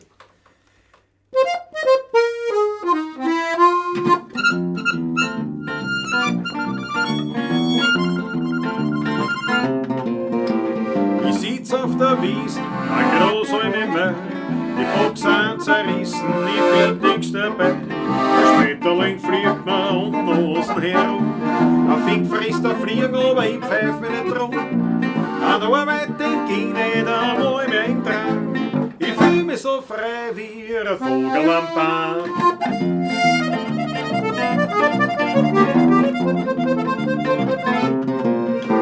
Und kommt der schönste Erdl am Waldweg daher, ja, da spring ich verfreit, weil was brauch ich schon mehr? Zwei Hägeln schon fest in die meinen hinein, weil sagten sie möchte einige sein, aber noch ein paar Bussel, sag ich geh schon heim. Ich bin aber frei wie ein Vogel am Baum. So, Papageno, bring sie zum Zwitschern.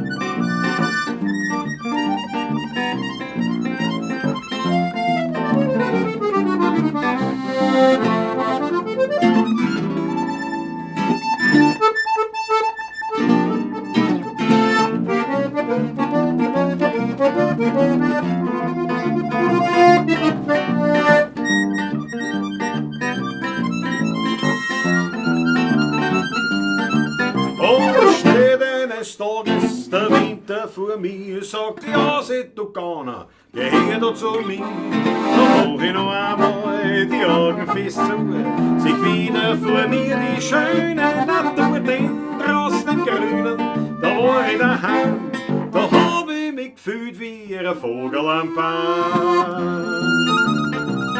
Das ist natürlich obligatorisch, ein Nachspiel bitte.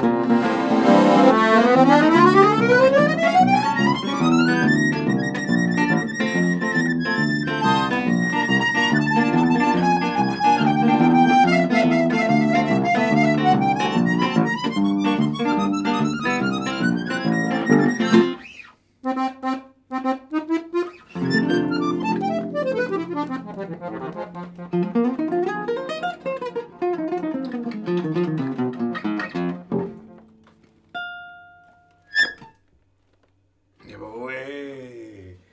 Geht 1001 gegen Freitag jetzt schon. Das ist interessant. Wird sofort besser. Wird sofort Den besser. Unterschied gell? War ja auch schon am Freitag hörbar, ne? Ja. Spielen. Für Ja, ja. uns muss man jetzt Für uns, ja. Weil wir halt ein bisschen auch drauf geschaut haben oder drauf geguckt haben. Die Achtel von einer, danke euch vielmals, wird klasse. Die Bierkriegel vom Wolfgang. Jawohl. Solar Applaus, habe ich Jawohl, danke euch, danke. Warte, ich spiele die hohen Töne ein. Leiband, ja. Jawohl. Keine eingespielt. Gerne eingespielt auch, ja. Keine eingespielt. Na, schauen wir gleich, wie sie sich tut bei der Skyline oder was, ne? Ja. Ja, dann fangen wir an mit Biesenberg. Biesenberg, ja. Mal Strophen. Also hat er keine Strophen. Fangen wir mit Biesenberg an, schauen wir, was Wir passiert. steigen um dann auf die. Ja, hast recht, muss ich anschlucken, nicht mehr sicher. Das ist kein Fehler. Das ist kein Fehler. Ich spiel wegen der. Wegen der Stimme wäre es, weißt du? Naja, nein, wegen der OP. Ich geht schon. So, Frau Doktor, ich habe alles gemacht, dass der Mundraum steril ist. Alles. Ich musste hinkommen, wirklich so aufregen. Entschuldigung. Aber trösten Sie sich, ich verzichte auf die Spritze. Na, werden wir sehen, Das werden wir nicht sehen, glaube ich. Das werden wir nicht sehen. So, ich bin im Anschlag. Das ist das Schöne bei anderen Zahnärzten, die man schon lange kennt. Einer, der lieb ist, kriege ich mir auch einen Cognac, machen wir nicht. Habe ich schon mit ihm getrunken früher, einen Whisky, einen guten früher. Oder Ja, er hat nachher, sich oder nachher, nicht? Er hat sich zwar eine gehört.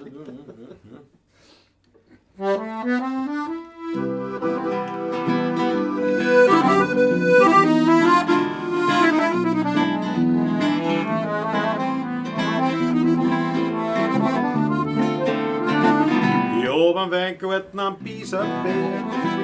Ich bin dort gern, weil mich kein Mensch dort steht. Ich schau den Rind dort beim Wachsen zu. Ja, ich hab dort meine Helge. In meinem Weingarten am Biesenberg. Transit wird noch recht und nicht verkehrt. Man kann die Vogel dort noch singen her. Und am Himmel da siehst die höchsten Sterne. Komm noch ein Regen, sich die Wolken erst verzogen. Dann sieh ich über Wien einen großen Regenbogen. In meinem Weingarten am Biesenberg. Das Fleckerl hat es mir allein nicht her. Dort wächst, ich sag's ganz nebenbei, das soll der beste der Rebfallwein.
Skyline von Wien, du lebst in mir drin. Es kann kommen, wer will, die macht keiner hin. Du beruhigst mich und du bist mir vertraut. Du bist dann mächtig und manchmal auch zerbrechlich. Skyline von Wien, du bist die schönste Wienerin. Den Neidern und Heuchlern hast du immer verziehen. Bin ich einmal fort, brauch ich kein Souvenir. Skyline von Wien, du lebst tief in mir.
Wienerin, den Neidern und Heuchlern hast du immer verziehen. Will ich einmal fort, brauch ich kein Souvenir. Skyline von Wien, du lebst tief in mir.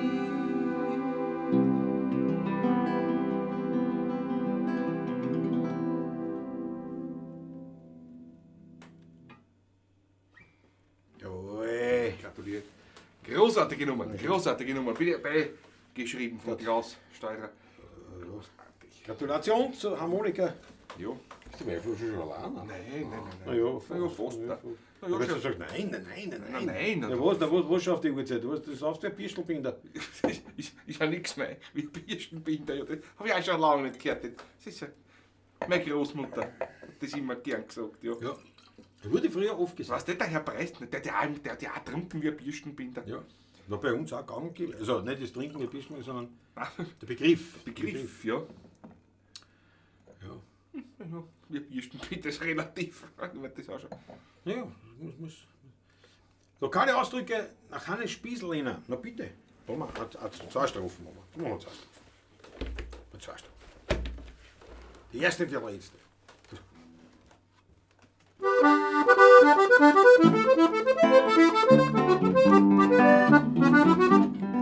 Ein Fiaker, der tut für das Fahren von einem Herrn. Bei der Nacht in der Leopoldstadt 3 Gulden begehren. Der Herr sagt, ich zahle 1 Gulden plus nur. Weil ich glaub, für eine Viertelstunde fahren ist es genug. Der Fiaker, der tut so. Schau, dass du weiterkommst von meinem Wohn. Du bugelst mein Käferl mit dem überm Heferl. Du noch geschwind ein Boschen, sonst kriegst du eine Flasche, sag Flitterbeil, hab ich ein Taschenfeil. Ist ein Maslisch auf der Erde. Mit deinen Spatzermadeln kannst du ein Schubkern radeln, nicht ein Juckerzeiger, aber ein Smogbeil. Ich hätte Wasserrotzen an eine putzen. Das sind immer zu viele Leute her. Das ist wie Italienisch, gell? Ein Hausmeister, der spritzt Trottoir voller Grand und spritzt einer Frau unabsichtlich aufs Gewand. Darauf sagt sie, sie pflege, was geben Sie nicht acht? Naja, darauf ist der Hausmeister schrecklich aufgebracht. Der schreit gleich voller Zorn. Hier spür auf deine Glur. Ausgewaschene Socksenkeibe, deppert's Grundenweibe. Du hast ja schon schäbert wie ein Istbruchkleber. Angeschobter Haring, Schäler, Schwalpert's Ausschlagzähler wie dich Stonkerin. Von hinten und vorn. Du kannst nicht mehr fliehen, mit einer Tier drehen, schmeckst dummer Käbe, kannst was nicht mehr zähmen. Schippert's Kreuzerwickel, Schappert's Spatzenschreckel. Schau, dass du weiterkommst, sonst wird die Ohren die Nähe.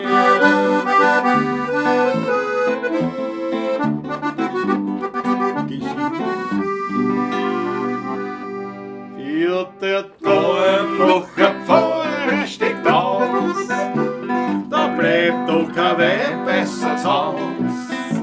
Da kommen's pünktlich zur 10er Miss, auf einmal da wissen's vom Pfarrer die Adresse.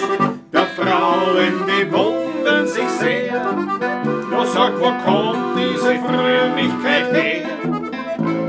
Da plaudert ein Siemandl aus. Ja, der Dornbucher Pfarrer steht aus.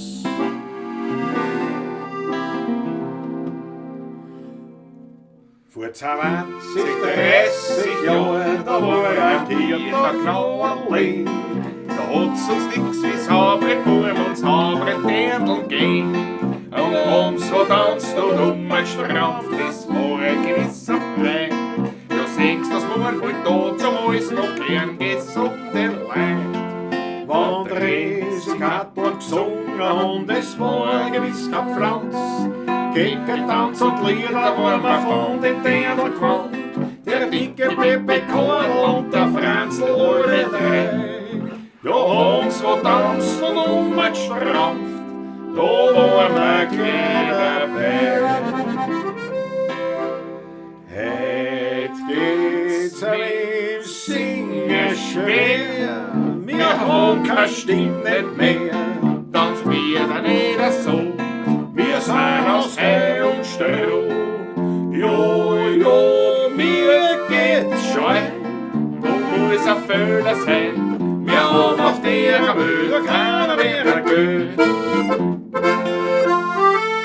Seite. Unsere lieben Alten waren nicht anspruchsvoll auf Fee. Fürs ganze Jahr ein Gewandel, recht sauber und nicht mehr. Gefutter ab mit Schüssel, ein Genosen dazu. Ein schwarzes Samtwest, das war für den Alten nur. Ein große Meerschaum pfeifen wie den Süden am Beschlag. Ein schiefes über 20 Halbe drinnen in sein Sarg. Ein Siegelring, ein Schwarer von einem Neko, gar keine Spur. Das Kopf, was der drum hat, war auf der Nosen nur. Schau mal heut ein Gierland, an so ein Tanderland oder ein Papieres Gewand, ein Steckerl in der Hand, ein Glas Scheren drin im Gesicht und in die Fürste Gicht. Der Draht war dabei und gestern nicht gleich. Aber Fisch muss gehen, sonst hat das Leben kein Wert. Fisch muss gehen, der Mensch ist doch kein Pferd mehr. Seid's nicht fahren, heute muss eine Stimmung rein. Oder tu dich um das letzte Gerst an.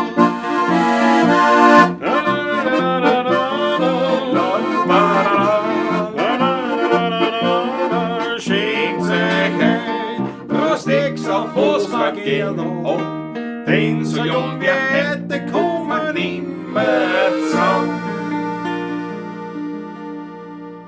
Da war ein kleines Saletl und da ein Blumenbeet und da hast den Vögeln in die Augen geschaut.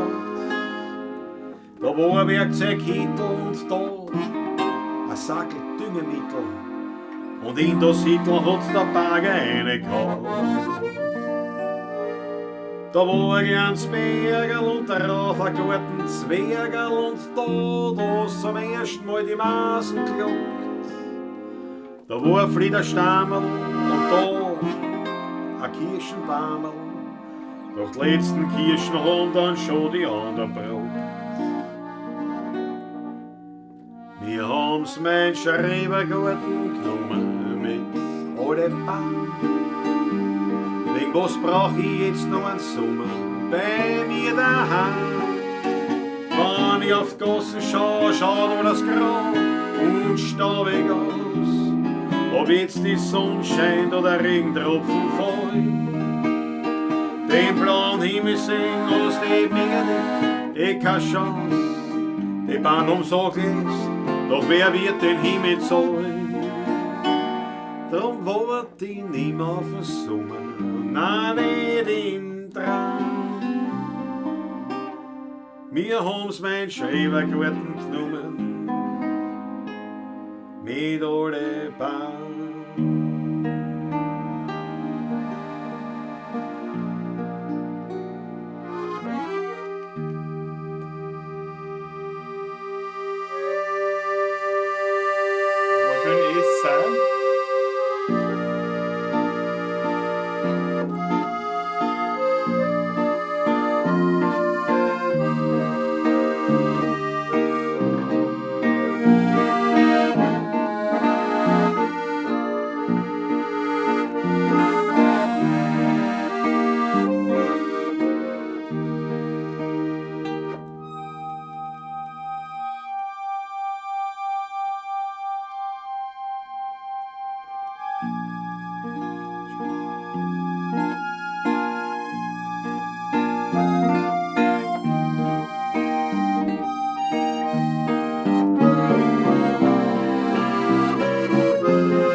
Deluxer geht's ja schon gar nicht. Ja. Deluxe. Na, Wahnsinn. Schluck trinken da gleich. Das ist ja Wahnsinn. Die Achtel von einer und Biere natürlich. Die Schwebung hat was grandios. Schon Toki-Toxen. Moin zusammen, Grüße aus Odisheim bei Cuxhaven. Der Weltklasse. Servus, grüß dich Gott, herzlich willkommen. Das gefreut mich, dass du dabei bist. Ich glaube also wirklich, dass mittlerweile, ich glaube schon, dass wir wahrscheinlich Also sogar mehr Deutsche haben. Im Chat zumindest. Im Chat zumindest, dass die Hälfte, glaube ich, Die Hälfte, sagen wir, nicht österreichisch sind. Ja. Ja, Schweiz ja. ist da, ja, Deutschland, ja. Weil deutsche Freunde Da haben sind viel. viele da, ja. Und das ist ein Wahnsinn, das gefällt mir voll. Jawohl, wunderschön, schau die Achteln. Die Spritzerglaseln, einmalig schön, sagt Susanne Moser. Danke vielmals. Danke vielmals. Ja, der Dornbacher Vorrat die Wochen offen, ausgesteckt. Ja, da komme ich gar nicht mehr hin. Gell? Das ist ja Dornbach ist schwierig, bei uns sowieso privat zum Heirigen zu gehen. Ja. Ja.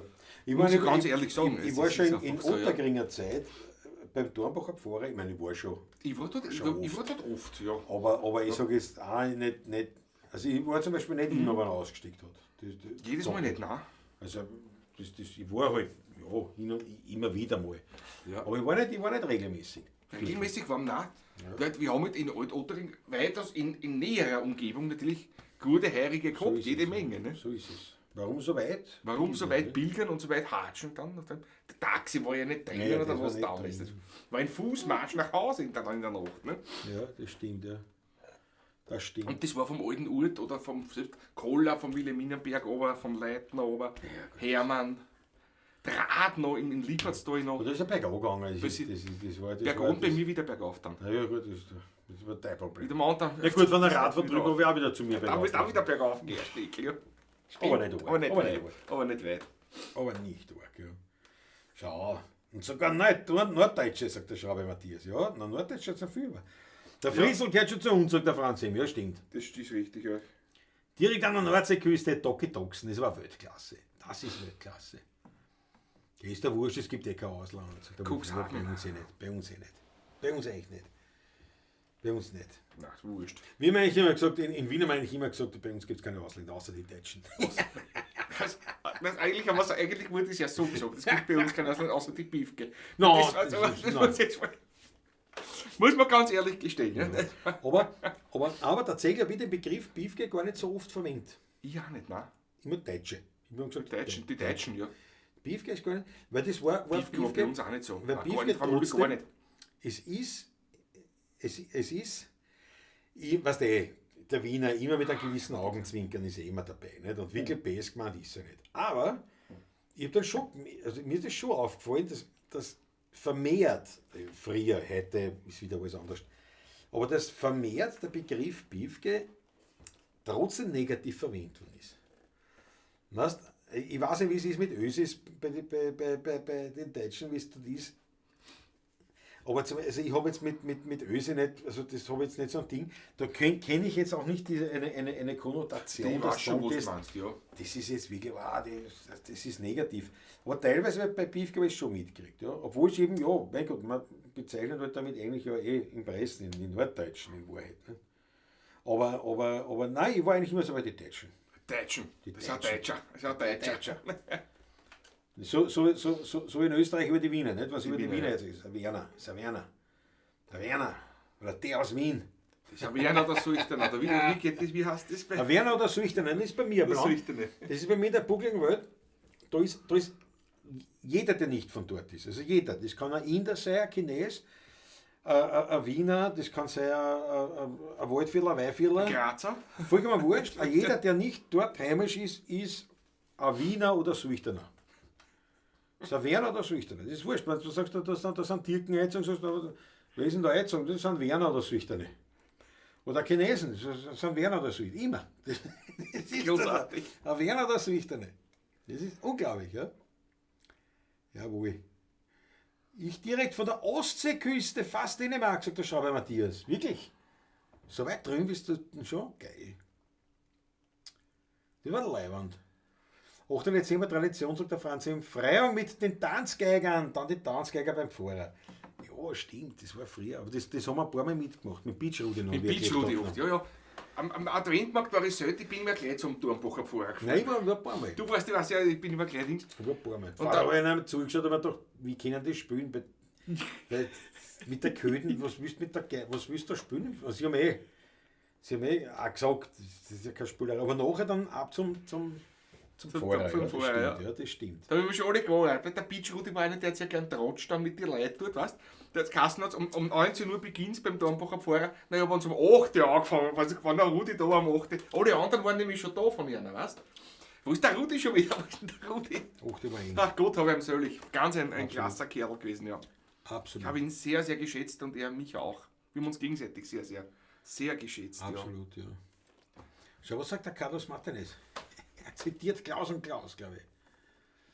Da gedoxen am plattdeutschen Strand, wo die Füße im Wasser sind und selten an Land. Jawohl. Biefke war bei Kapellmeister. Ja, genau. Der Genau. Biefke war der Genau. General. Ne? Die Schwaben sagen zu den Österreichern, Kamerad Schnürschuh. Wirklich? Kamerad Schnürschuh? Das habe ich noch nie gehört. Ja, also den Begriff habe ich schon gehört, oft schon. Kamerad Schnürschuh. Aber warum sagt man das zu den Österreichern? Ja. Ja, bravo Carlos. Biefke ist okay, ihr seid ein Schluchtenscheißer. Ja, wenn es so wäre, aber in Wien, wir sind im Wiener Becken, oder? Da gibt es keine Schlucht. Da gibt es keine Schlucht. Da gibt es nicht einmal einen Kanal. Bis die nächste Schlucht ist bei mir im Weihviertel, ist es weit. Sehr weit, weit. Der Fritzl sagt, in Bayern sind wir die Preußen. Der Weg zu meinem Dirndl ist stornig, ist das ein Wiener Lied? Nein. Nein? Der Weg zu meinem Dirndl ist stornig, so stornig. Ist gesungen worden? So stornig. Mein Opa hat es gespielt und meine Großtanten haben das gesungen. Aber da war auch, der eine war halt von Onkel Michael, die war die angeheiratete Großtante. Die ist ja da aus der Schneeberggegend unten gekommen. Die war verwandt mit der Familie Klauser. Ja, bin auf Sinn. Die war die Großcousine von der Klauser, von dem, die berühmten Ölerbuben sind da her zum Beispiel. Okay, verstehe. Ja. Und dort ist das Lied sehr, sehr bekannt, gerade im Schneeberggebiet, Buchberg. Ja, Das ist nein, sehr, ich sehr kenne bekannt, ja. es gut an sich, das Lied, ja. Ja. Aber ist kein Wiener Lied. Ist kein Also Wiener Lied, alpines Volkslied sozusagen. Halali und der Schuss ins Brötchen. Aber ich wohne hier 1 Meter unter. Und der normal Null. Alter, geil. Bist du gescheit? Wenn der Teich bricht, sauf ich ab. Nein, das wollen wir nicht hoffen, bitte. Danke, was. Na, das haben wir, wo haben wir das? Im Burgenland, glaube ich, nicht? Gibt es was unter Null? In Österreich gibt es schon was. Österreich gibt es eigentlich nichts unter Oh ja, im Null. Burgenland, glaube ich. Nein. Irgendwas gibt es. Unter normal Null gibt es nichts mehr, vor allem.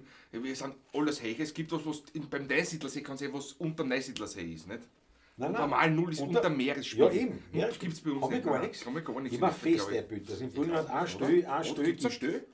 Ich habe es eingebiegt. Ich will nicht drauf Unter schwören. Meeresspiegel, unter der normalen Null ist bei uns in Österreich. Ja. Ja, möglich war es schon. Ich- Aber das Meer ist trotzdem weit. Naja, ich glaube damit. Aber Gibt es das wirklich unter normal bei uns in Österreich? Wo?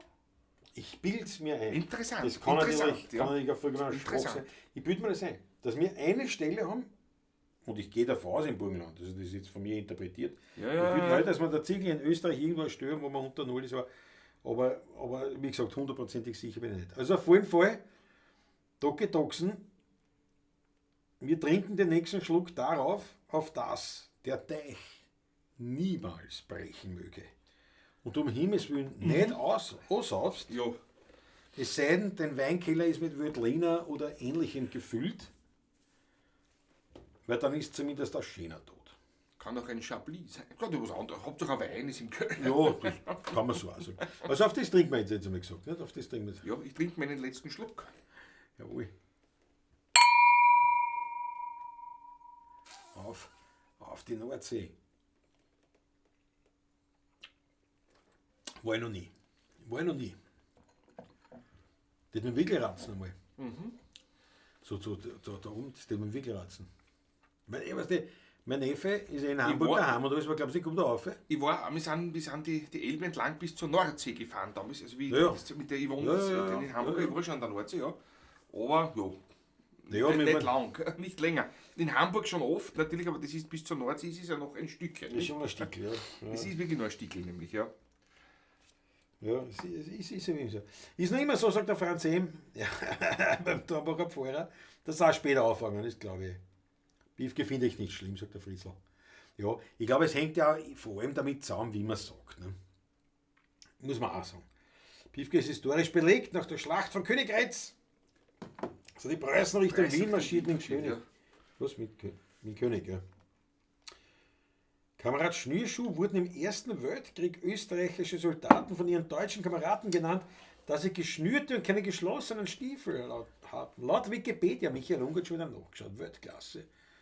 Ja, ich habe mir fast gedacht, dass irgendwas mit sowas in der... militärisch oder irgendwas wird das zu tun haben, ja. Aber auf jeden Fall, ja, klingt natürlich schon logisch. Kamerad Schnürschuh. Das ist leibend. Aber was ist jetzt? Ich habe so Schnürschuhe und auf der Seite einen Ziehverschluss.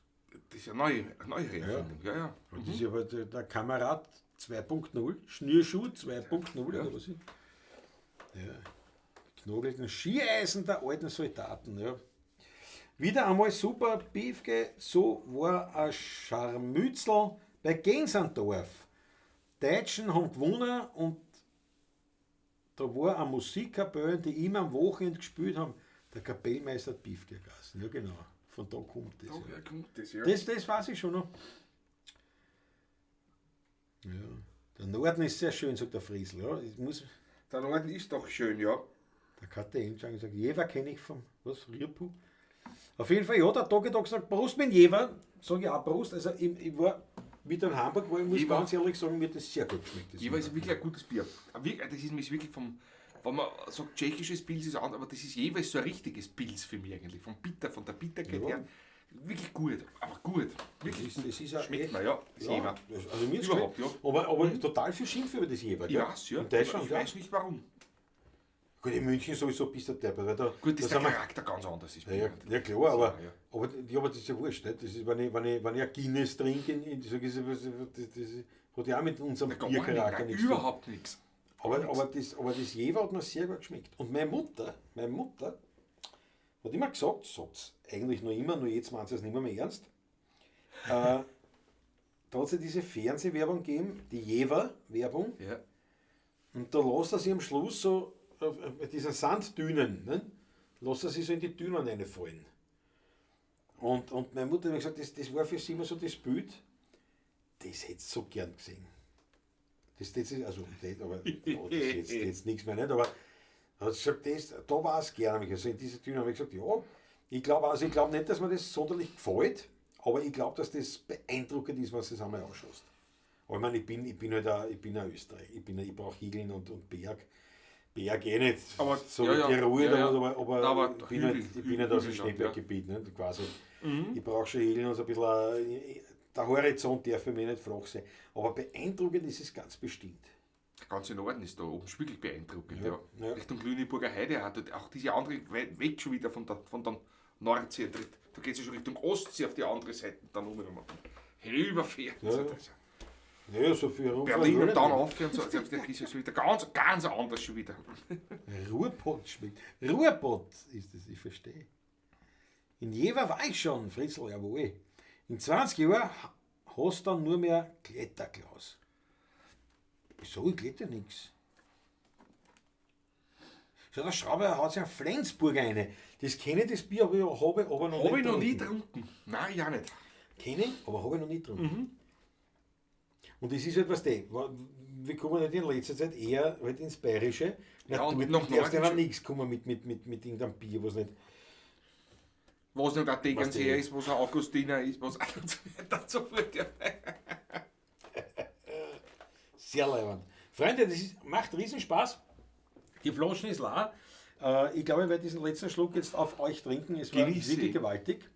Ja, wie gesagt, es steht 2 Tage. Also morgen und übermorgen. Also Stippert ist wagelt, dass ich was trinken darf. Da muss doch einer, sage ich dir ehrlich. Du brauchst überhaupt nicht ehrlich reden. Ich rede ganz ehrlich. Du brauchst nicht ehrlich reden, weil das ist 2 Tage steht, 2 Tage. Sind wir uns ehrlich? Da war es 2 Tage. Am 9. der Früh genau, haben wir das eine. Na gut, 2 Tage. 24 Stunden dazu ist ein Tag. 24 Stunden dann dazu. Noch aber 24 Stunden sind 2 Tage. Da geht's eh aus. Du sagst, wir sehen uns in 2 Tagen. Geht eh aus. Na eben, na alles dann, was redest du denn? Du hast mit Skier geredet. Na 24 Stunden. Das musst du schon reden. 24 Stunden. Von der Operation weg. Ne? Aber Gebiete. Da redet der Ruhe, nächsten Tag. Ja, Ist ein Tag früh, das sind schon 2 Tage. Ne? Der übernächste ist schon ein Tag früh. Theoretisch kennt ihr ja schon beim Stippert eigentlich. Ist ja ein Tag dazwischen. Sperrst und schreit da oben. Bravo Rudi, das werden wir Jawohl, genauso machen. das machen wir. Meine Lieben, es war ganz großartig. Herzlichen Danke euch Dank wieder. für die Pakete nochmal Bitte, Leibert. an Nicole, Peter und an den David mitsamt.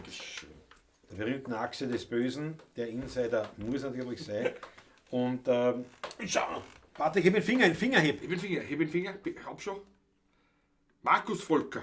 20 Euro für Markus Volker. Ich schmeiß noch ein paar Achtung, da kann der Klause wenigstens saufen, wenn er nichts mehr pfeifen kann. Wenn er nicht mehr pfeifen kann. Also, Ach so, saufen, wenn er nichts mehr pfeifen kann. Bravo, Markus. Großartig, Markus. Bist gescheit, bis ich das intellektuell. Ich hab sofort ausgekriegt habe. mitgekriegt. Ja, sofort, ich weiß, Ich nicht. hab sofort Für gelesen. die war das klar, das war für die heimisch. Für die Ich war das heimisch. weiß genau, was der von hat.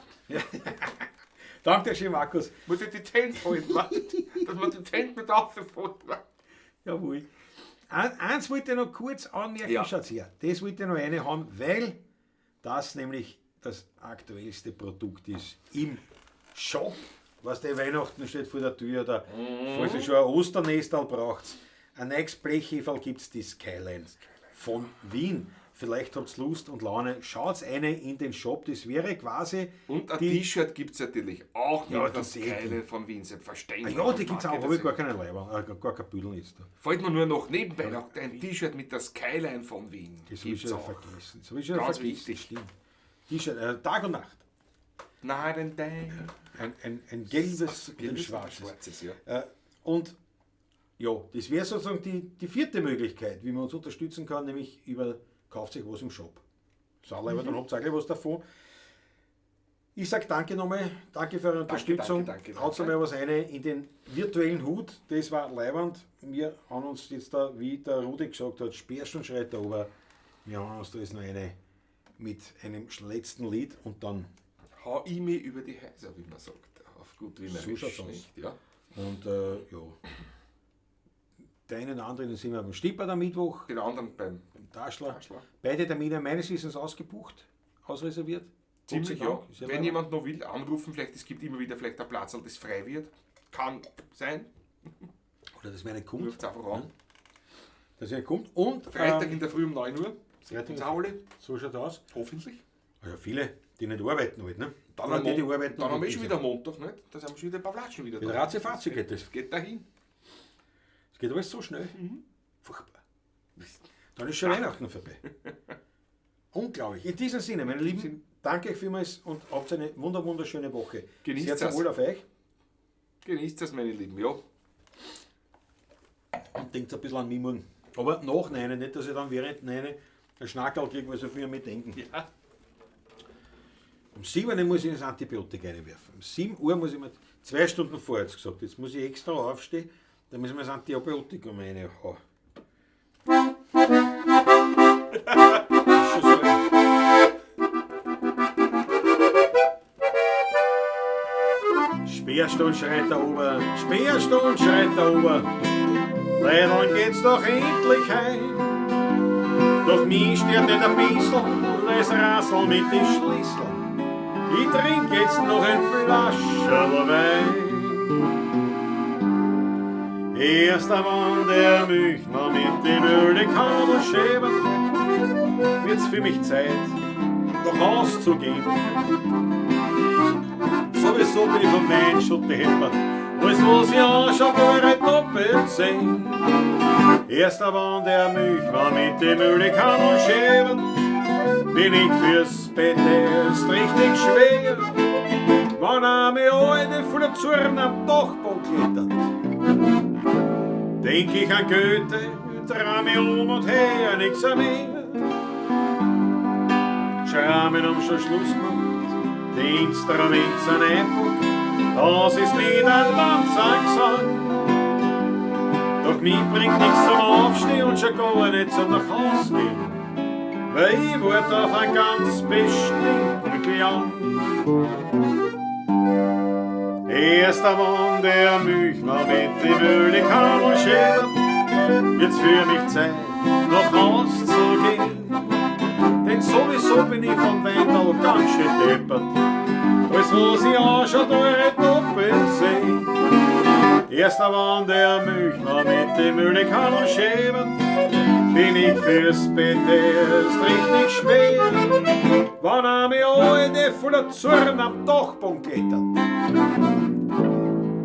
denk ich an Goethe, dreh mich um und her, nix mehr. Na. Vielen herzlichen Dank, schöne Woche, viert euch, Baba.